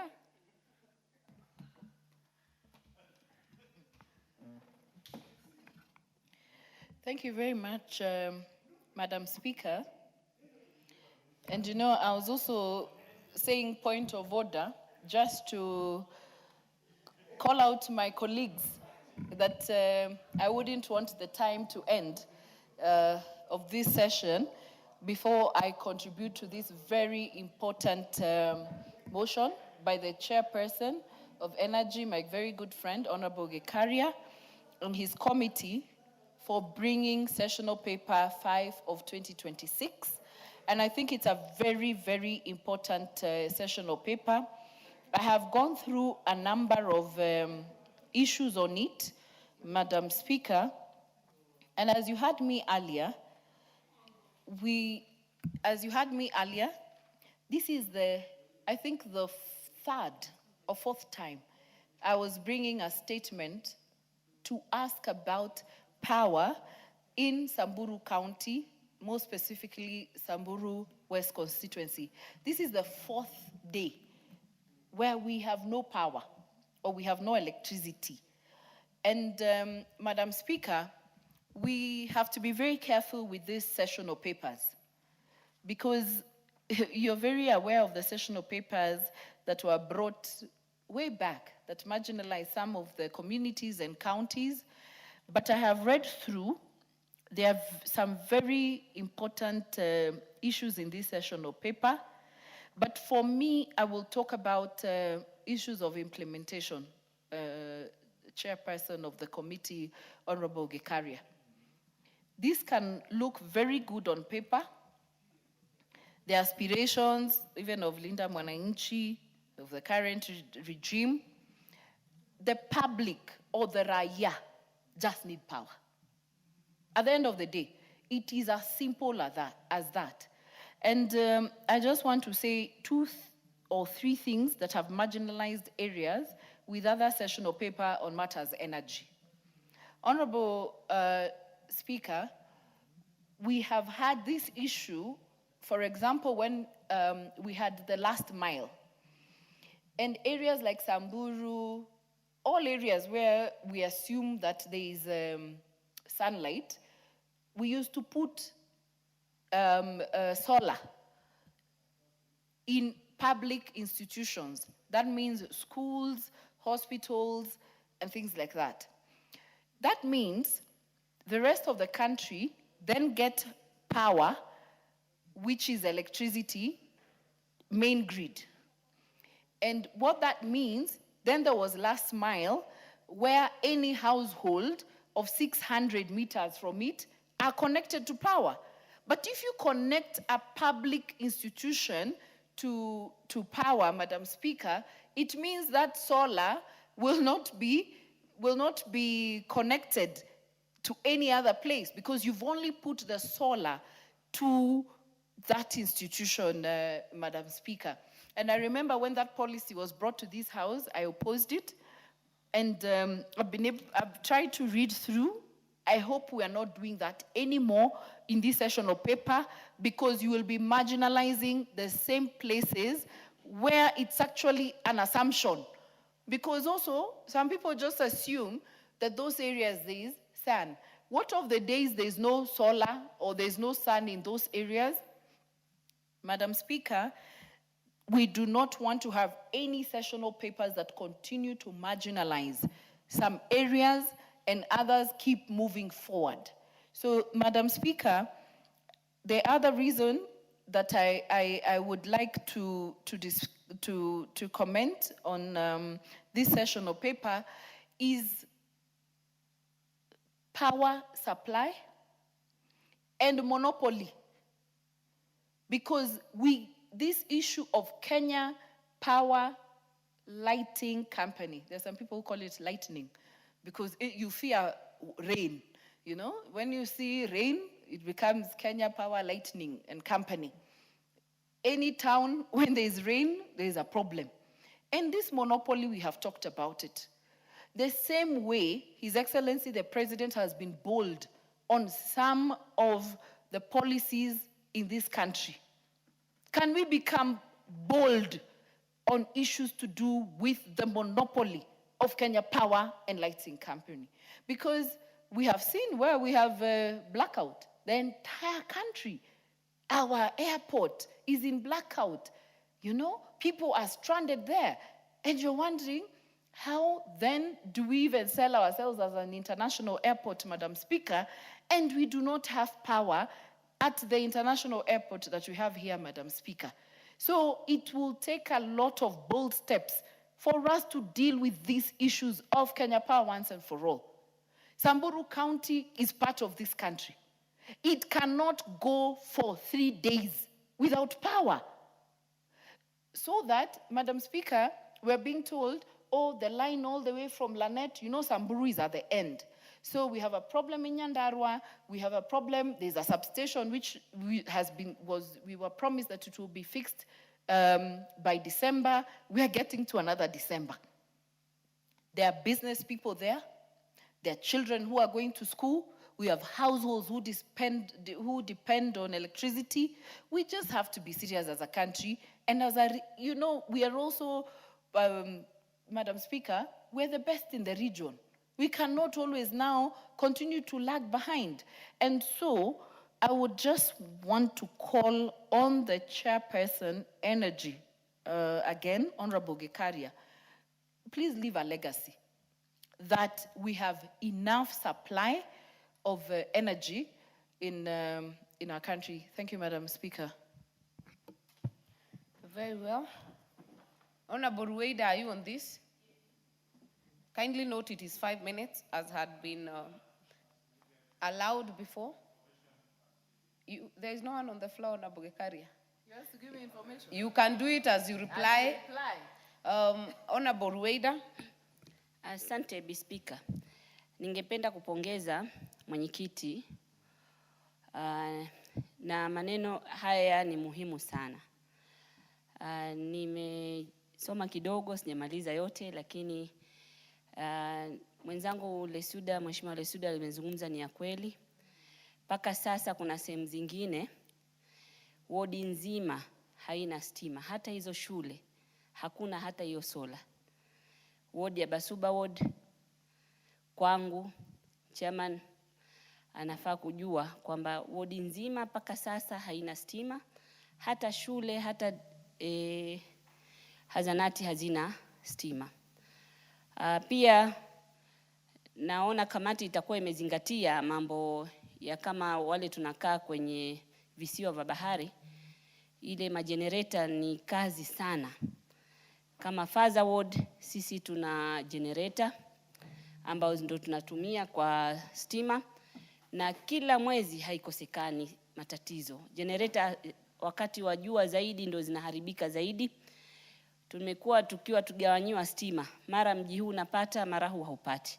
Siku zote imekuwa mbunge ni maswali hapa bungeni kuhusu generator, na natarajia hii session paper itakuwa imetibu hayo matatizo yote ambayo sisi tunapata. Na Wakenya wameshikanishwa au wameunganishwa kwa mambo kadhaa. Mojawapo ni national grid, nikisema kwa lugha ya Kimombo. Sisi Lamu Mashariki hatujaunganishwa na Wakenya, kwa sababu eneo bunge lote hakuna hii laini ya national grid, hata inchi moja hakuna. Kwa hivyo chairman, ningependa nisikie vizuri, ni matarajio yangu haya utayazingatia. Kumekuwa na ubaguzi sana hapa bunge, hasa kwa bajeti ya hii upande wa energy. Ubaguzi unaofanya, utahakikisha kwenye budget hapa unaenda mbio, lakini utaona saa nyingine budget eneo bunge moja limepeta milioni 450 na eneo bunge langu Lamu Mashariki ipate milioni 4 peke yake. Haya ni matatizo yamekuwa hapa, matatizo sugu. Wale wamekuwa tuko nyuma, tumeendelea kuwa nyuma, na saa hii ndio sisi tunategemea na sisi angalau tuunganishwe na wengine kwa hii stima. Kuna mradi umekuja wa Lamu Mashariki, mradi wa COSAP Island 2 na Island Ndawa, kisiwa cha Ndau, kisiwa cha Kiwayu na Mkokoni. Lakini huo mradi umechukua muda, contractor amekuja akanusa tu na kuondoka, hajarudi. So hizo zote chairman, najua kuna matatizo mengi na sasa tumepata nafasi, acha tukwambie, na tumekuwa tukikuelezea. Tuangalie na sehemu zingine. Ni matarajio yangu, mimi najua wewe ni muungwana, kwamba hii na kamati imefanya kazi nzuri ukileta hii session paper na ndio itatatua matatizo yote. Asante Bi Mwenyekiti. Thank you. There seems to be no more interest on this motion. I'll call the mover to reply. Yeah, thank you, Madam Speaker. Madam Speaker, allow me first to thank members who have contributed on this, the Honorable Owen Baya, Honorable Undo, Honorable Naisula, and Honorable Reida. And Madam Speaker, I wish to encourage our honorable members that they need to support the government on this, because the paper outlines the government policy and provides a roadmap on where we need the country to be in the next 10 years in terms of energy production and distribution. Madam Speaker, you noted from the debate that energy is the core of all members that have contributed, and even those who have not contributed. And as they say, for any country to move forward, energy is the key enabler of the economy. And that's why we must thank this particular government. It's just in 4 years they have come up with this sessional paper to provide a roadmap on where we need to be as a nation. And as you the Honorable Owen Baya pointed out, Honorable Undo, who is my neighbor.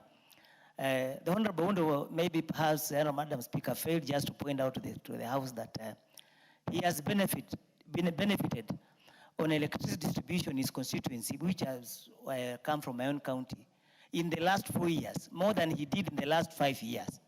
So, so Madam Speaker. Point of order from member for Funyula. No, point of Honorable Speaker. He has been mentioned. My young brother is completely out of order. One, he was not in this parliament in the 12th parliament, so he does not know what happened. Secondly, since this term, the electricity projects we have gotten cannot be comparable to the ones we got last term. So let him not delude himself, try to defend what's not defendable. Let's just reply. Yes, we have moved from 18% to about 60%, and that I thank God for my effort in this House. And in any case, it's not me who has benefited. Those projects have gone to taxpayers. It's not me. Okay, they have gone to the taxpayers. He needs to put it very clear. You've made your point. What is, there is nothing out of order, Honorable Member for Trans-Nzoia. What is out of order? Oh, and Baya, you will not do the speaker's job. What is out of order? Thank you, Madam Speaker. I felt like he was out of order because we cannot do a comparison of 4 years against 10 years. What 10 years? He's talking about the previous government. Honorable members, you know this is a house of debate. I really am being very patient because I listened to Honorable Mulanya, and Honorable Mulanya has made Honorable Oundo to respond to last term. And if I heard him right, he said in his last term compared to this term is different. That's what I heard him say. Yes, what is out of order, Honorable Naisula? I do not want us to take points of debate to be controversial when they are not. No, Madam Speaker, what is out of order is we are starting debate afresh. What we need to hear from the also, so that also the mover of the motion should actually just reply by giving concrete solutions on this matter.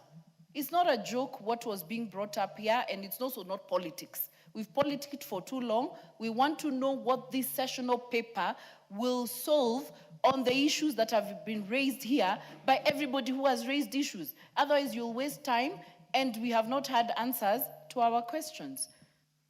Honorable Mulanya, kindly reply, because Thank you. The idea of a reply is to listen to your colleagues. Yes, and that's why, Madam Speaker, I was just responding to my neighbor. Order, Honorable Mulanya. their contribution and be able to respond and even say whether there is anything that can be done to improve your proposal. That is the idea of a reply. And any member is allowed to make reference to their constituencies. Thank you. It is in order. Thank you, Madam Speaker. Madam Speaker, the social paper raises 9 key issues that addresses the issue that my colleagues have debated on. And we are saying that one of the key things that members have raised time and again on the floor of the House is the issue of constant power blackout and other things, which are caused by aging the electricity lines. Madam Speaker, we know that the social papers address that going forward, we need to address this by replacing the aging network so that we can have a reliable power supply in the entire country. Also, the paper addresses the issue of e-mobility. We talk about, Madam Speaker, the country will, my colleagues will note that a few months ago, we had the Iran-America war. And we had problems because we're over-reliance on a petroleum product for movement. So when the paper talks about e-mobility, we say that we must have reliable power supply in the country so that we can have electric vehicles, electric motorbikes, and other things so that in future, when you have such a thing that we have a Strait of Hormuz situation, we are not gagged down by having no fuel for the country to move forward. Madam Speaker, on the issue of clean cooking, is also an issue that this government started. And we are saying that the Department of Energy is giving a roadmap on where they want us to be, because they say, especially in rural areas, our people still use charcoal and firewood, which is not a clean cooking method. So we are saying in session on paper that we need to move forward so that we ensure that our rural mothers, our rural brothers and sisters, they can access clean cooking methods, which can only be done if we have a stable power supply, which we are talking about power generation and power distribution. And Madam Speaker, on those few remarks, I wish to, before I reply, I give my chair just 1 minute. You are totally out of order. Honorable members, please refer to your standing orders. If you wanted to donate time, you do it before your reply. So reply, Honorable Member for Nambale.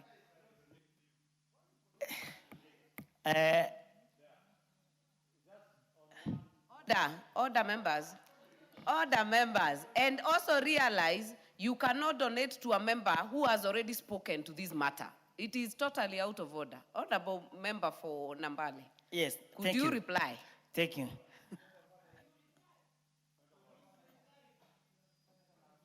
you on record? Yeah. Thank you, Madam Speaker. With those few remarks, I beg to reply.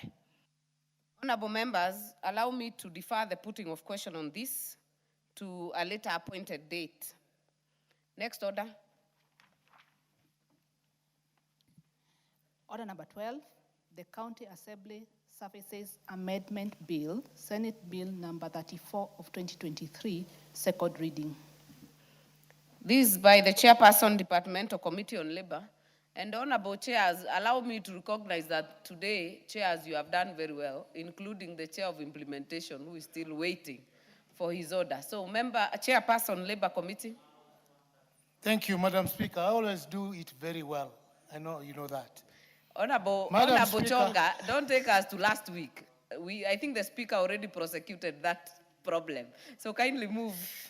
Honorable Speaker, I beg to move that the County Assembly Service Bill, Amendment Bill, Senate Bill number 34 of 2023 be now read a second time. The bill was read a first time in the House on Tuesday, 27th of May, 2025, and was thereafter committed to the committee in line with the Standing Order number 127, subsection 1 of the National Assembly Standing Orders. Honorable Speaker, the bill seeks to amend the County Assemblies Act number 24 of 2027 to clarify the procedure for removal of a member of a County Assembly Service Board. Additionally, the bill proposes to provide a procedure for the suspension of a clerk of the County Assembly, taking into account principles of fair administrative action. In this respect, the bill proposes to set out the pendency of suspension. Further, the bill seeks to ensure that the clerk of the county assembly exercises effective control over the staff of the assembly in order to ensure the efficient running of the respective legislature. Honorable Speaker, in compliance with Article 118B of the Constitution and Standing Order number 127, subsection 3 of the National Assembly Standing Orders, the committee placed an advert in the print media on the 24th of June 2025, inviting the public to submit a memoranda by way of written statements on the bill. The memoranda were to be received on or before the 4th of July 2025 at 5 p.m. East African time. In addition, the committee via letters reference number NA/DDC/LAB/2025/025 dated 23rd July 2025 requested the key stakeholders to share the written memoranda by Friday, 1st of August 2025. Honorable Speaker, by the close of the submission deadline, the committee had received 3 memoranda: the Kenya Law Reform Commission, the County Assemblies Forum and Society of the Clerks at the table in Kenyan legislature gave their views on the bill, which the committee considered and contained in part 3 of the report. Honorable Speaker, before I provide findings of the departmental committee, allow me to give you a brief overview of the bill for members' guidance.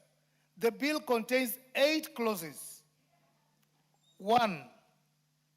Clause 1 provides the short title, County Assembly Service, Amendment Act number 2020, Act of 2023. Clause 2 proposes to insert the word administrative after procedural to ensure that the Act covers both procedural and administrative functions of the County Assembly. Clause 3 proposes a detailed petition process for the removal of a board member. Clause 4 clarifies that the clerk of a county assembly is responsible to a county assembly service board and not the chairperson of a county's assembly service board. Clause 5 proposes to assign a clerk of a county assembly power to exercise supervisory control over the county assembly staff. Clause 6 introduces a new section, that is 22A, to provide for a fair procedure for suspending a clerk of a county assembly. Clause 7 seeks to provide the timeline for responding to allegations by a clerk of a county assembly and the threshold for a county assembly resolution for removal requires support of 2/3 of the members. Clause 8 seeks to safeguard the rights of a staff on secondment. Honorable Speaker, upon reviewing the bill and the submission received, the committee made the following observations. 1, the procedure for the removal of a board member is outlined under Section 5B, Section 58, that is 58 of the County Government Act 2012. The bill seeks to assign a clerk of a county assembly power to exercise supervisory control over the county assembly staff.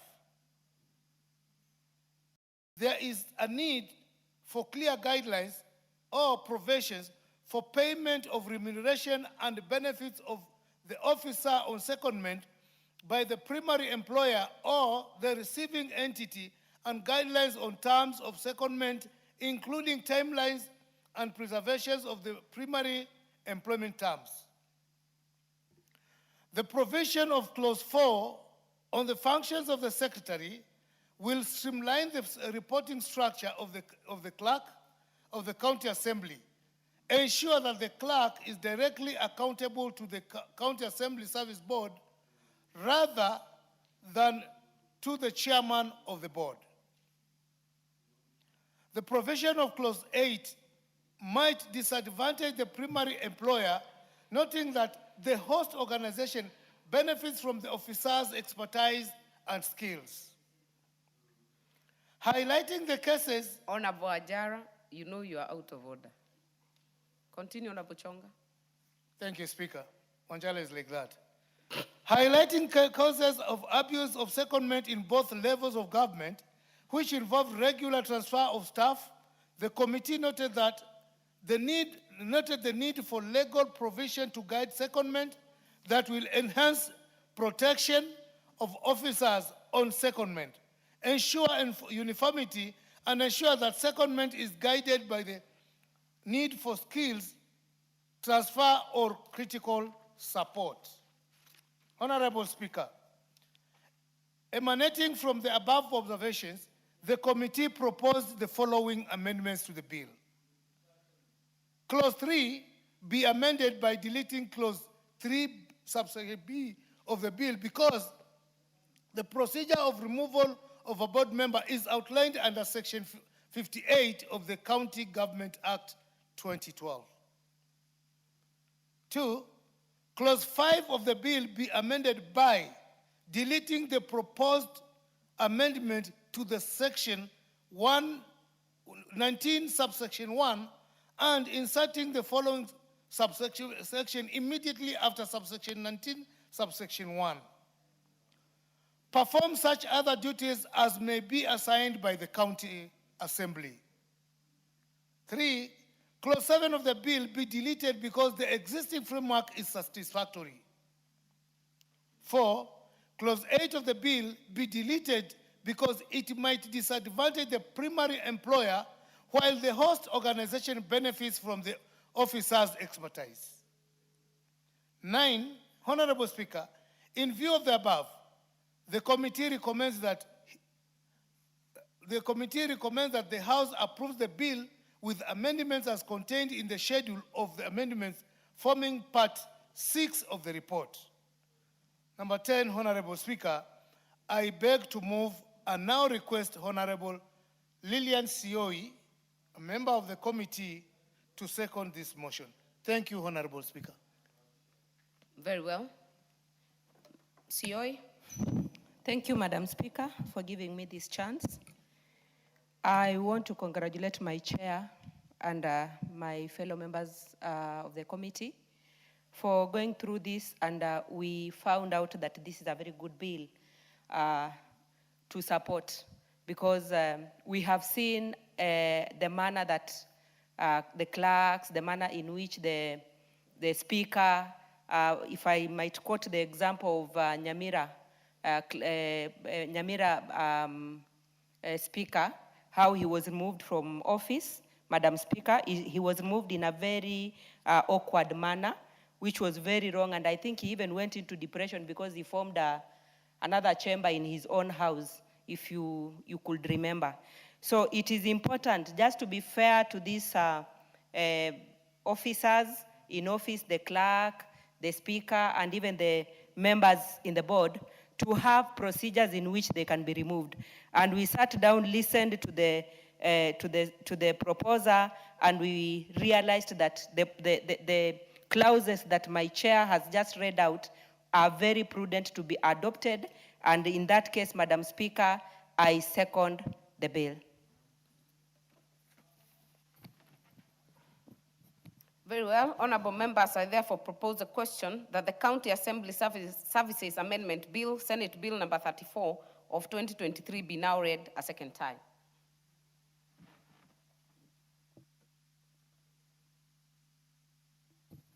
Member for Nambale. I'm not on this. Not on this. Funyula, are you on this?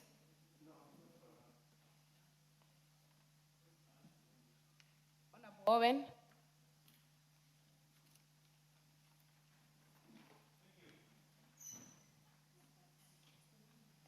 Thank you, Honorable Speaker. I stand to support the bill as moved by the Honorable Ken Chonga. Honorable Speaker, the County Assembly or the devolved unit space, that space, there's a lot of legislation that must be done to align things so that they are properly done. One of the things that we have seen, the chaos that we have seen, especially on removal of speaker, removal of clerk, removal of CECs, removal of governors, that space requires some neatness. It's still not neat yet. And I think this bill brings that neatness. That the Honorable Ken Chonga, having moved this and brought it to the House, will guarantee safety for officers that work, especially in the county, in the assemblies, and in particular, the county assembly. The county assembly, there are certain officers, the speaker, the clerk, and the other staff who are senior. Sometimes their removal is very untidy. And it is done sometimes maliciously, sometimes it is done in such a way that it brings chaos. But I think this bill will bring sanity and order in that space. And that's what we need. This chamber has survived many years. It has been there many years. The Senate is a recent addition. But you have seen this chamber, I have not seen a motion to impeach a speaker. I have not seen a motion to remove a clerk for the many years that we have been here. How come these devolved units have only been there for like 15 years now? And yet we see a lot of removal of speakers, removal of clerks, removal in a very untidy, even this chamber has not successfully removed a cabinet secretary or a minister for the many years that it has existed. How come it is just child play in the county assemblies, as if they're not governed by law and order? This law brings order and sanity in the county assemblies. And we must, as a house, this hallowed house, this august house, must bring order in the county assembly. And therefore, I support that the County Assembly Services Board amendment bill needs to be fast-tracked so that you give proper power to the clerk, and you provide a proper mechanism on how to remove members who sit there when they are in error or where they are not aligned properly to the systems that are there. And I think this is a good bill. This is a bill that we must support to ensure we bring order. And it is this chamber, Honorable Speaker, that will bring sanity to the county assemblies. We have seen chaos. I saw a speaker who was removed, and he felt he was erroneously removed. He went and set up his own chamber, had his own sergeant at arms, Nyamira, and they were running two parallel chambers, Honorable Speaker. And a member could choose which chamber to attend to. And you wonder whether this is Kenya, Honorable Speaker. They need to learn from this chamber. This chamber has ensured law and order. We have had our own up and downs, but we have respected the speaker. We have respected the clerk. We have respected the mess. We have respected our standing orders. And that is the order that we must bring to those county assemblies. And I think this assembly is ready to midwife such kind of a transition. And therefore, I thank you, Honorable Ken Chonga, for being the person in the chair of the Labour Committee that is actually standing in to bring order in county assembly. May God bless you. And may the people of Kilifi North, Kilifi South look at you with favorable eyes in the next election. I thank you, Honorable Speaker. Very well. Oundo. Thank you, Honorable Speaker. Sorry, I was looking for the bill. I had read it earlier, made comments, but I couldn't get the one I had made comments on. But let me also stand here and support the bill, the County Assembly Services Amendment Bill 2023, that basically sets procedures for the removal of the clerk and the members of our county service board. Honorable Speaker, as I proceed to do so, I just want to implore Senate, our house, our parallel house, they told us not to call them junior, our parallel house, that while us here, we go out of our way to expeditiously review and process their bills. Our bills, when they go over there, they take a neon. They never move at all. There must be this good spirit that we are legislating for people of Kenya. It's not about sibling rivalry, because for sure we will pass this bill and it will be assented. Let me also join my colleagues and clearly saying that sometimes what happens in the county assemblies is a terrible embarrassment to democracy. And this probably has to do with the quality of those persons who fortunately or unfortunately get elected to sit in those county assemblies. They still treat those county assemblies as the way they used to treat county councils, kanjos, those kind of things. So that to an extent, there is no law and order. It's about goonism, it's about unbridled use of force to enforce a basic matter. However, Honorable Speaker, I just want to comment that the bill seems to be too descriptive. It is too verbose. Some of the issues being raised here or being purported to be legislated here could as well just be indicated in the standing order. So I would request, time allowing, I would need to move amendments. So some of the procedures are unnecessarily too long to be included in a bill. They ought to be in the standing order, respective standing order. Honorable Speaker, for example, it says that once they get a petition, the Speaker shall report the petition to the Assembly within 7 days. Upon reporting of the petition, the Speaker shall refer the petition to a select committee of the County Assembly to investigate the matter. Honorable Speaker, even our Parliamentary Service Commission Act does not have all these elaborate procedures.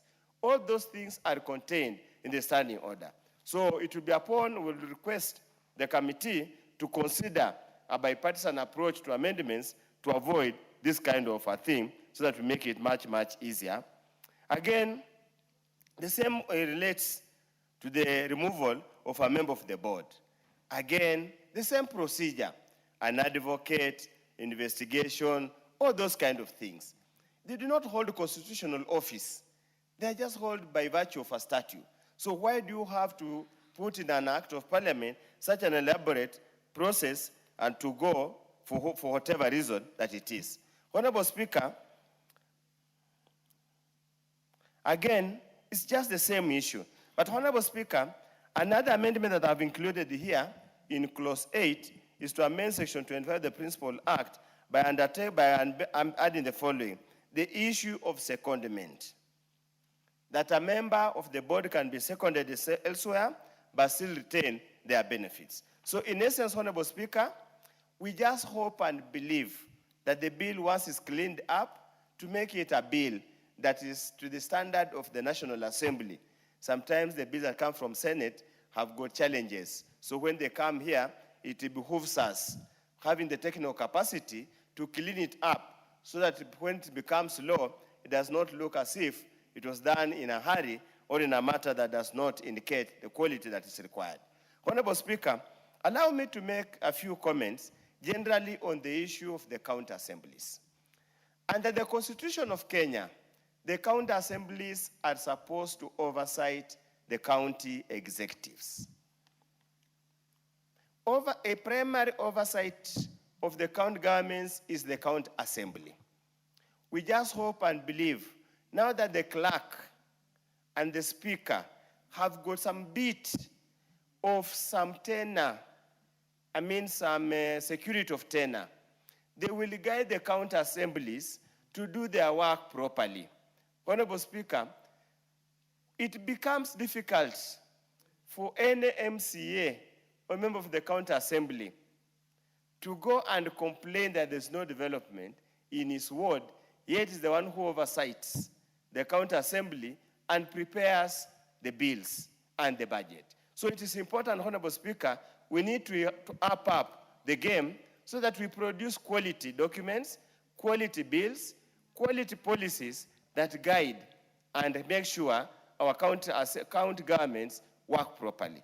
With those very few remarks, Honorable Speaker, I support the bill. Thank you, Honorable Speaker. Very well. Honorable members, I don't seem to see more interest on this bill. Chonga, reply.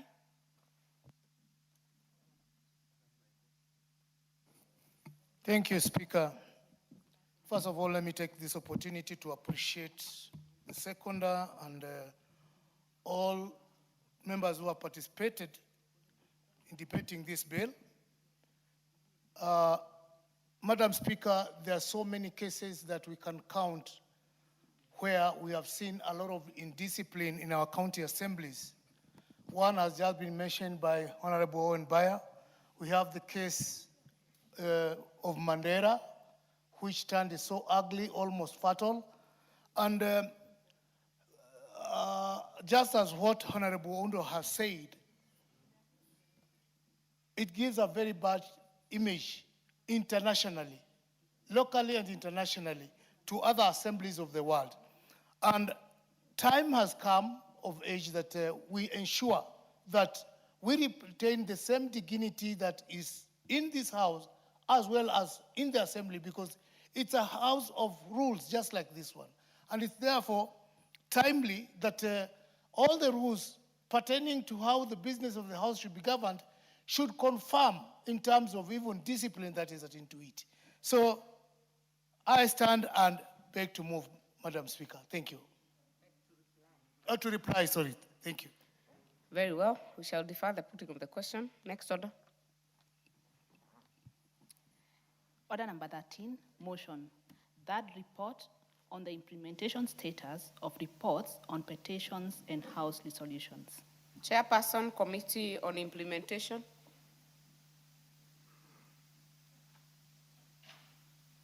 Honorable Anjala, give him the mic. Thank you, Madam Speaker. Honorable Speaker, I beg to move that this House adopts the third report of the Committee on Implementation on the implementation status of reports on petition and resolutions passed by this House, which was laid on the table of the House on Thursday, 5th December 2024. Honorable Speaker, the Committee on Implementation is established pursuant to Standing Order 209 of the National Assembly Standing Orders. The committee is mandated to scrutinize and track resolutions of the House, including adopted committee reports, petitions, and undertakings issued by the National Executive. In addition, the committee is required to ascertain whether such decisions and undertakings are implemented within the prescribed timelines, and where delays or non-implementation arise, to ensure the satisfactory explanation are furnished.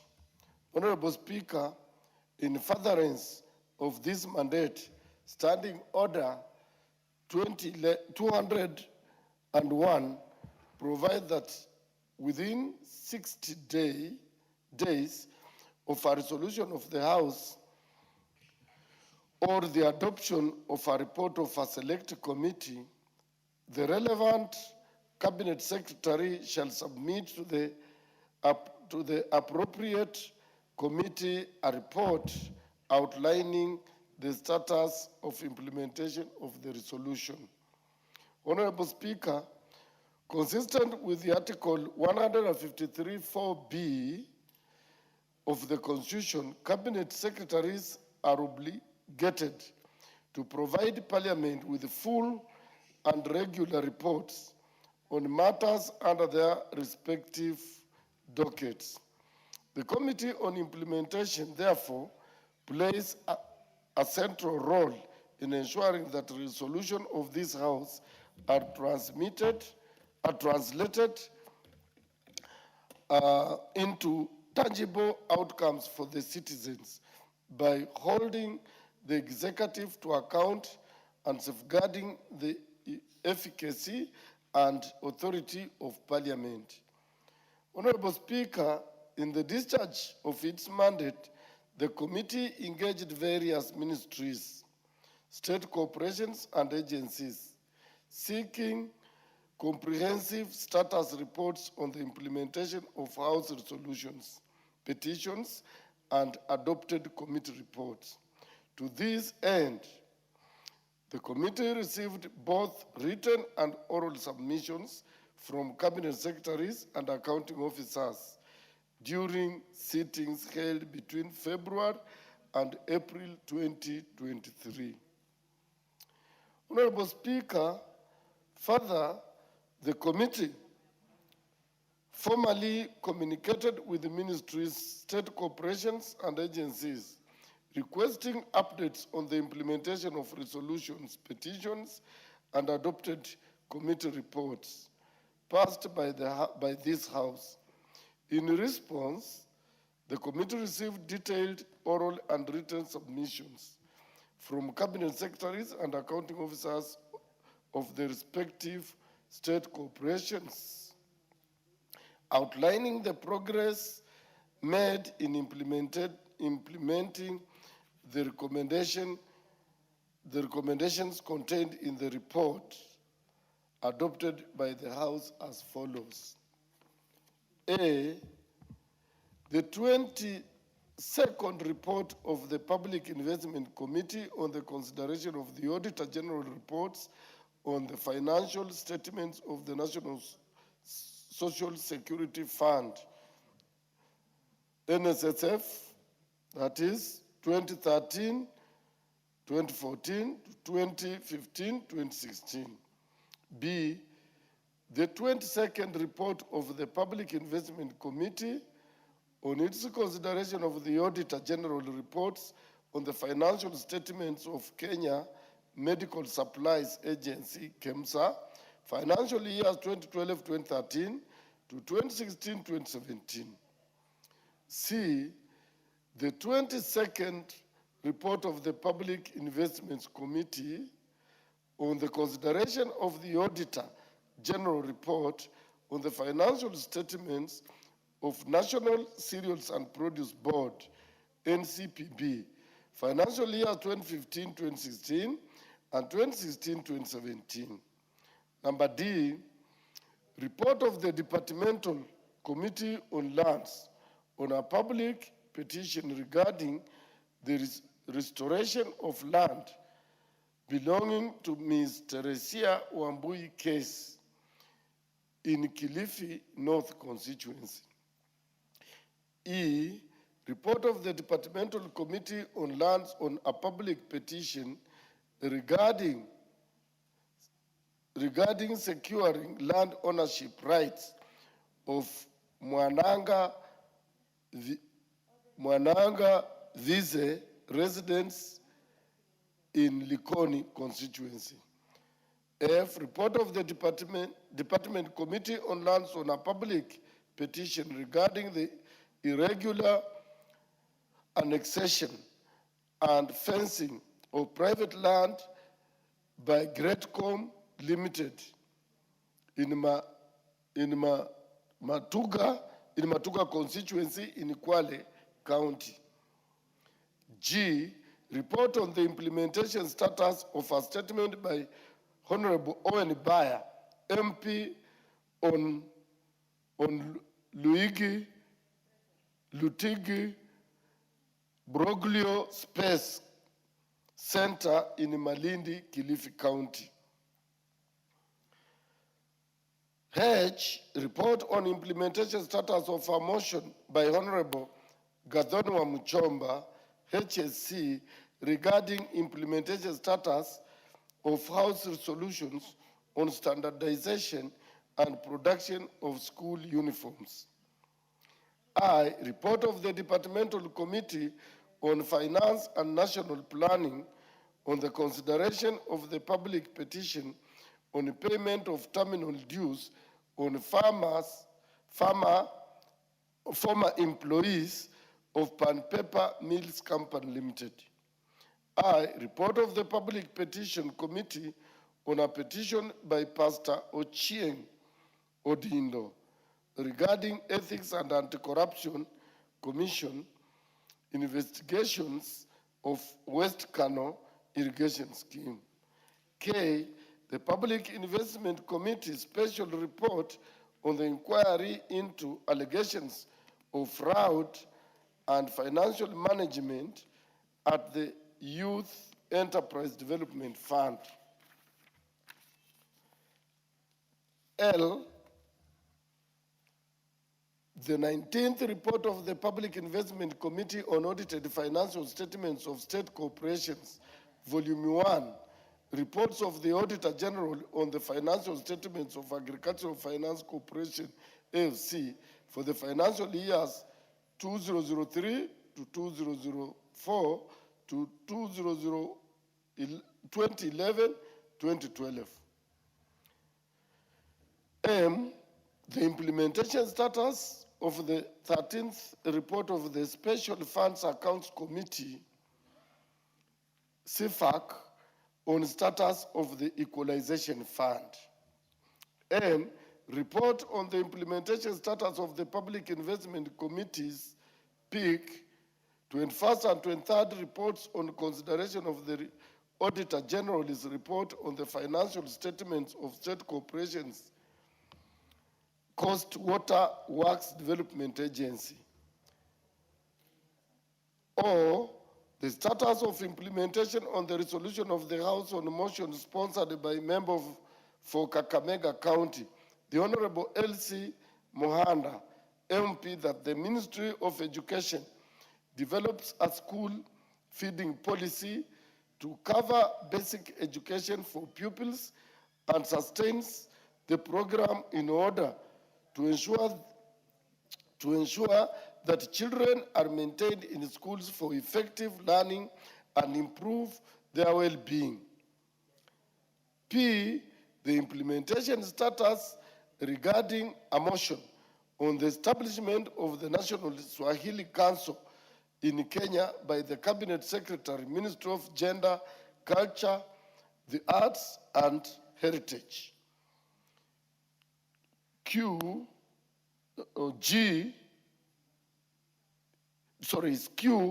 motion sponsored by the member for Maragua constituency, the Honorable Mary Wamaua, MP, urging the government to establish database centers in all civil registration centers for purposes of storing all the necessary information required for issuance of birth certificates to all children. R, report of the Departmental Committee on Labor and Social Welfare on the visit to Riyadh, Saudi Arabia, on a fact-finding mission on the welfare of migrant Kenyan workers in the Kingdom of Saudi Arabia from February 27th to March 3rd, 2019. S, remote for the Departmental Committee on Energy relating to a public petition regarding the degradation of the environment along the Sondumiriu Dam due to the failure by Kengen to fully comply with the Environmental Impact Assessment of 1995, and report of the Auditor General on the financial statement of Kenya Tourist Development Corporation for the year ended 30th June 1997 to 2012.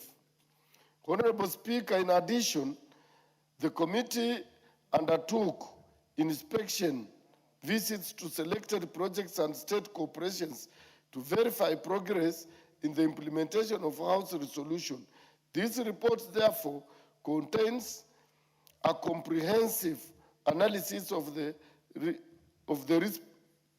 responses received, the status of implementation at the time of reporting, as well as the committee's observations and recommendations. Honorable Speaker, in its consideration of the implementation status of House resolution, the committee made several general observations which have a direct bearing on effective implementation. Majority of the House resolutions require financial obligations for adequate implementation to be carried out by executive. There is need for appropriate of funds to ensure House resolutions are implemented as directed. There was inadequate budget allocated to the ministries, departments, and agencies to implement the recommendations. 2, Government officials in the executive do not implement House resolution promptly, thus causing matters to unnecessarily delay. A case in point is the payment of former employees of Pan Paper Mills that has been pending, yet the report of the Departmental Committee on Finance and National Planning on its consideration of the public petition on payment of terminal dues to former employees of Pan Paper Mills Company Limited recommended that the government of Kenya, through the National Treasury, avails funds within the 2017-2018 financial year for payment of terminal dues to the former employees of the Pan Paper Mills Company Limited. 3, some state corporations have failed to expedite the acquisition of titles and ownership documents to their parcels of land, as recommended in the 21st and 23rd Public Investment Committee report. This has resulted to delay in updating their respective asset registers and the involvement of government officials in irregular acquisition of the land, as well as failing victim to land grabbers. A case in point is the Coast Water Works Development Agency. ESCC was itself frustrated in its quest to obtain crucial documents needed for the land cases, since in many instances documents disappeared whenever ESCC wrote to the Ministry of Lands. 4, majority of the recommendations addressed to the Ethics and Anti-Corruption Commission have not been implemented, with some investigations dating back more than a decade. A case in point are the admission by the ESCC in the Public Petition Committee reports in petition number 8 of 2022 by Pastor Ochieng Odindo regarding the ESCC investigations of West Kano irrigation scheme, where the ESCC received reports of the allegations of fraud in 2015, but are yet to act on the suspects at the time of compiling this report. Number 5, relevant government ministries and officials responsible of the appointment of heads of parastatals and officers playing supervisory roles, such as the Inspectorate of Government Corporations, should ensure office holders are confirmed to enable effective delivery of services and execution of roles, and that 6, there is need for committee recommendations to be specific, measurable, achievable, realistic, and time-bound, smart, so as to facilitate smoother implementation of House resolutions. Honorable Speaker, to address these challenges, the committee makes the following key recommendations. To address these challenges, the committee makes the following key recommendations. Government agencies and departments tasked with implementing House resolution should endeavor to incorporate the resolutions in their work plans and deliver the same within the stipulated time frame, failure to which sanctions should be imposed against the responsible officials. 2, the National Treasury should ensure appropriation of funds for the implementation of House resolutions is done within one financial year following the adoption of a House resolution for the public to drive the intended benefits. Further, the National Assembly should allocate sufficient funds to the implementing agencies for effective implementation of reports passed by the House and adequate oversight of entities under their ambit. 3, state corporation should prioritize acquiring title deeds to all parcels of land to avert loss of these assets to grabbers. And 6, the Ethics and Corruption Commission, EACC, should take note of all recommendations directed to it and provide status report within 60 days of the adoption of this report.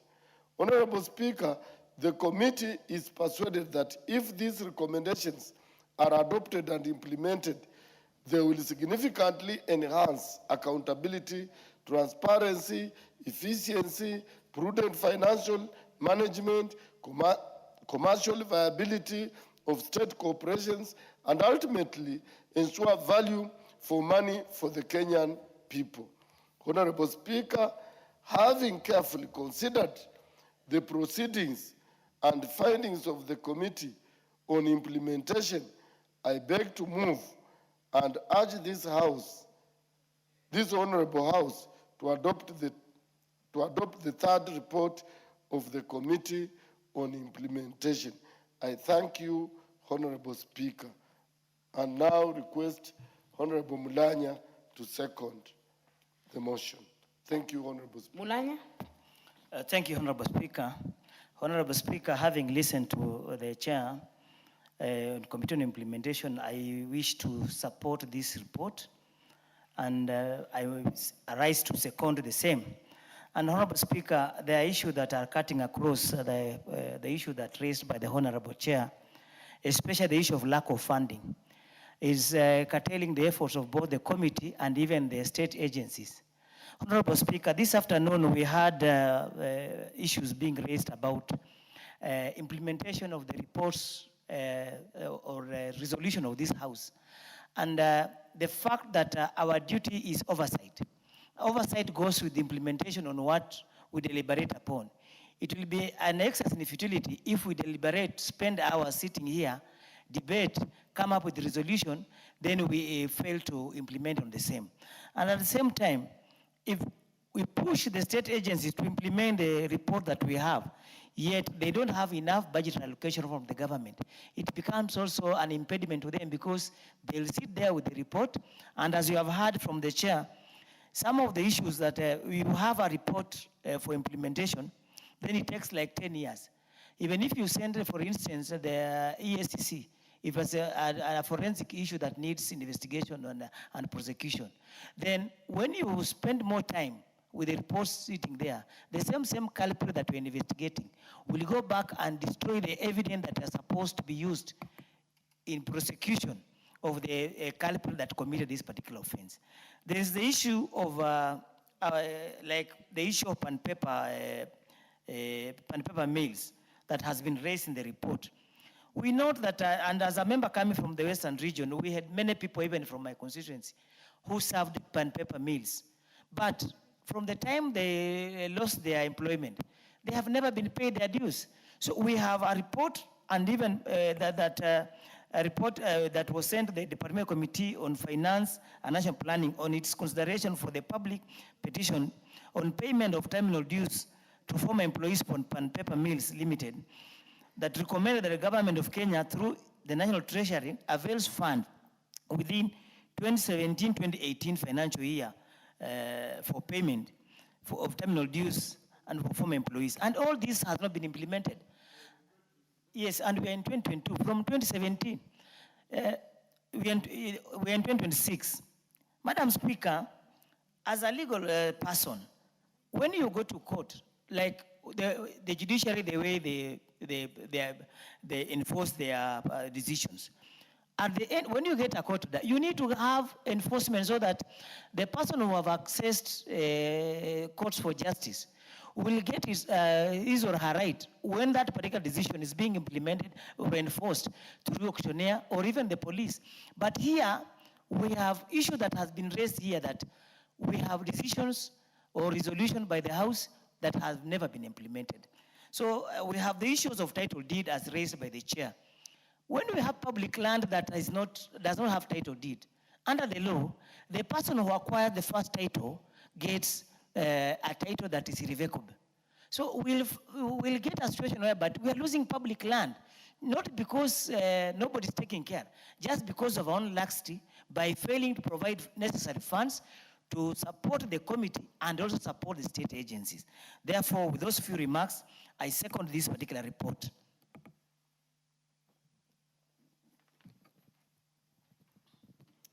Very well. Honorable members, allow me then to propose the question that this House adopts the third report of the Select Committee on Implementation on status of reports and petitions and resolutions passed by the House, laid on the table of the House on Thursday, 5th December, 2024.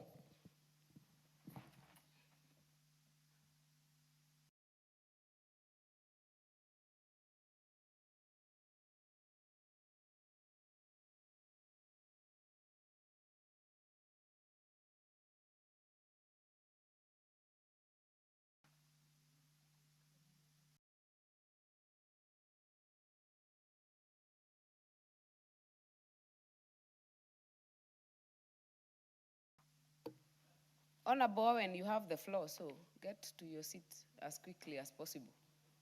Have the floor.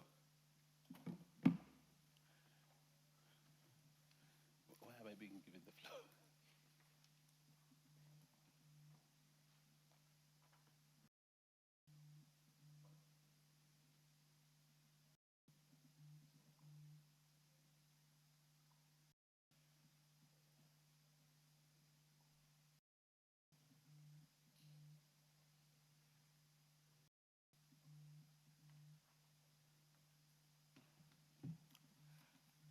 Speaker, thank you very much. The reason I've given you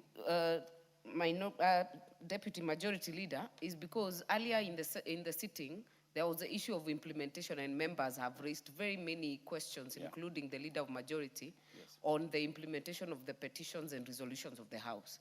So these are very important report. Okay. Thank you. Thank you. And I want to say to the Chairman, thank you very much for presenting two important reports. I congratulate you and your committee. We have, I served in that committee, and I think I served with you, Chair, in the 12th Parliament and this committee. This is a very, very important Parliament committee, actually, a very powerful committee. One of those committees that the standing orders and constitution actually is very clear that must be headed by somebody from the opposition or the minority. Reason is because when we are looking at implementation of House resolutions, because there are many resolutions that this House passes, and these resolutions are not passed in vain. And it is in parliamentary policy and doctrines that Parliament does not act in vain. Everything that is passed here, that is approved here, must be implemented to the latter. And anybody who does not implement those resolutions must face the wrath of that committee that is chaired by the MP for Budalangi.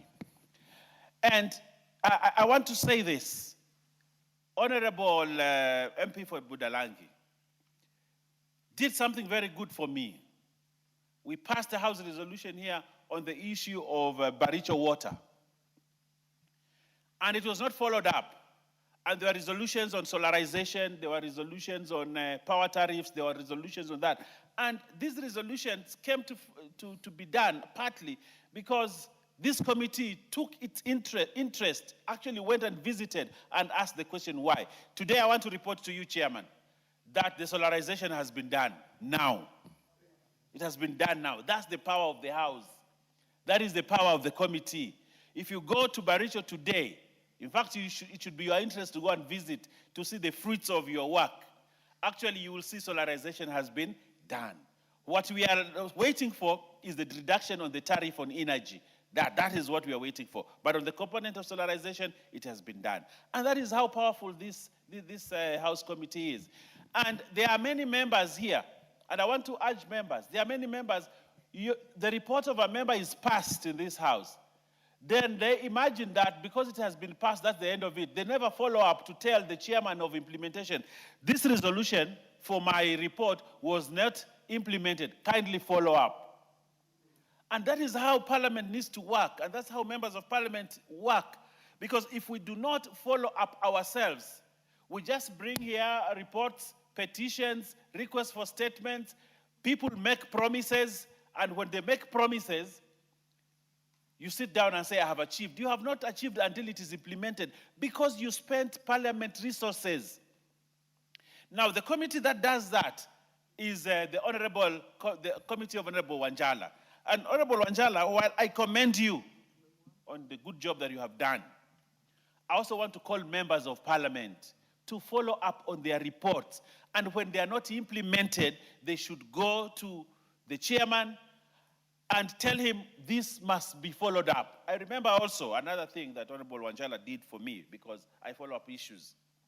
When we passed the resolution on the resurrection of the Kilifi cashew nut factory, it was passed here, and resolutions were made. And I followed up, and Honorable Wanjala and his team actually came and visited and inspected and asked very tough questions. Why that resolution of Parliament has not been implemented? And I said, yes, this is the power of Parliament.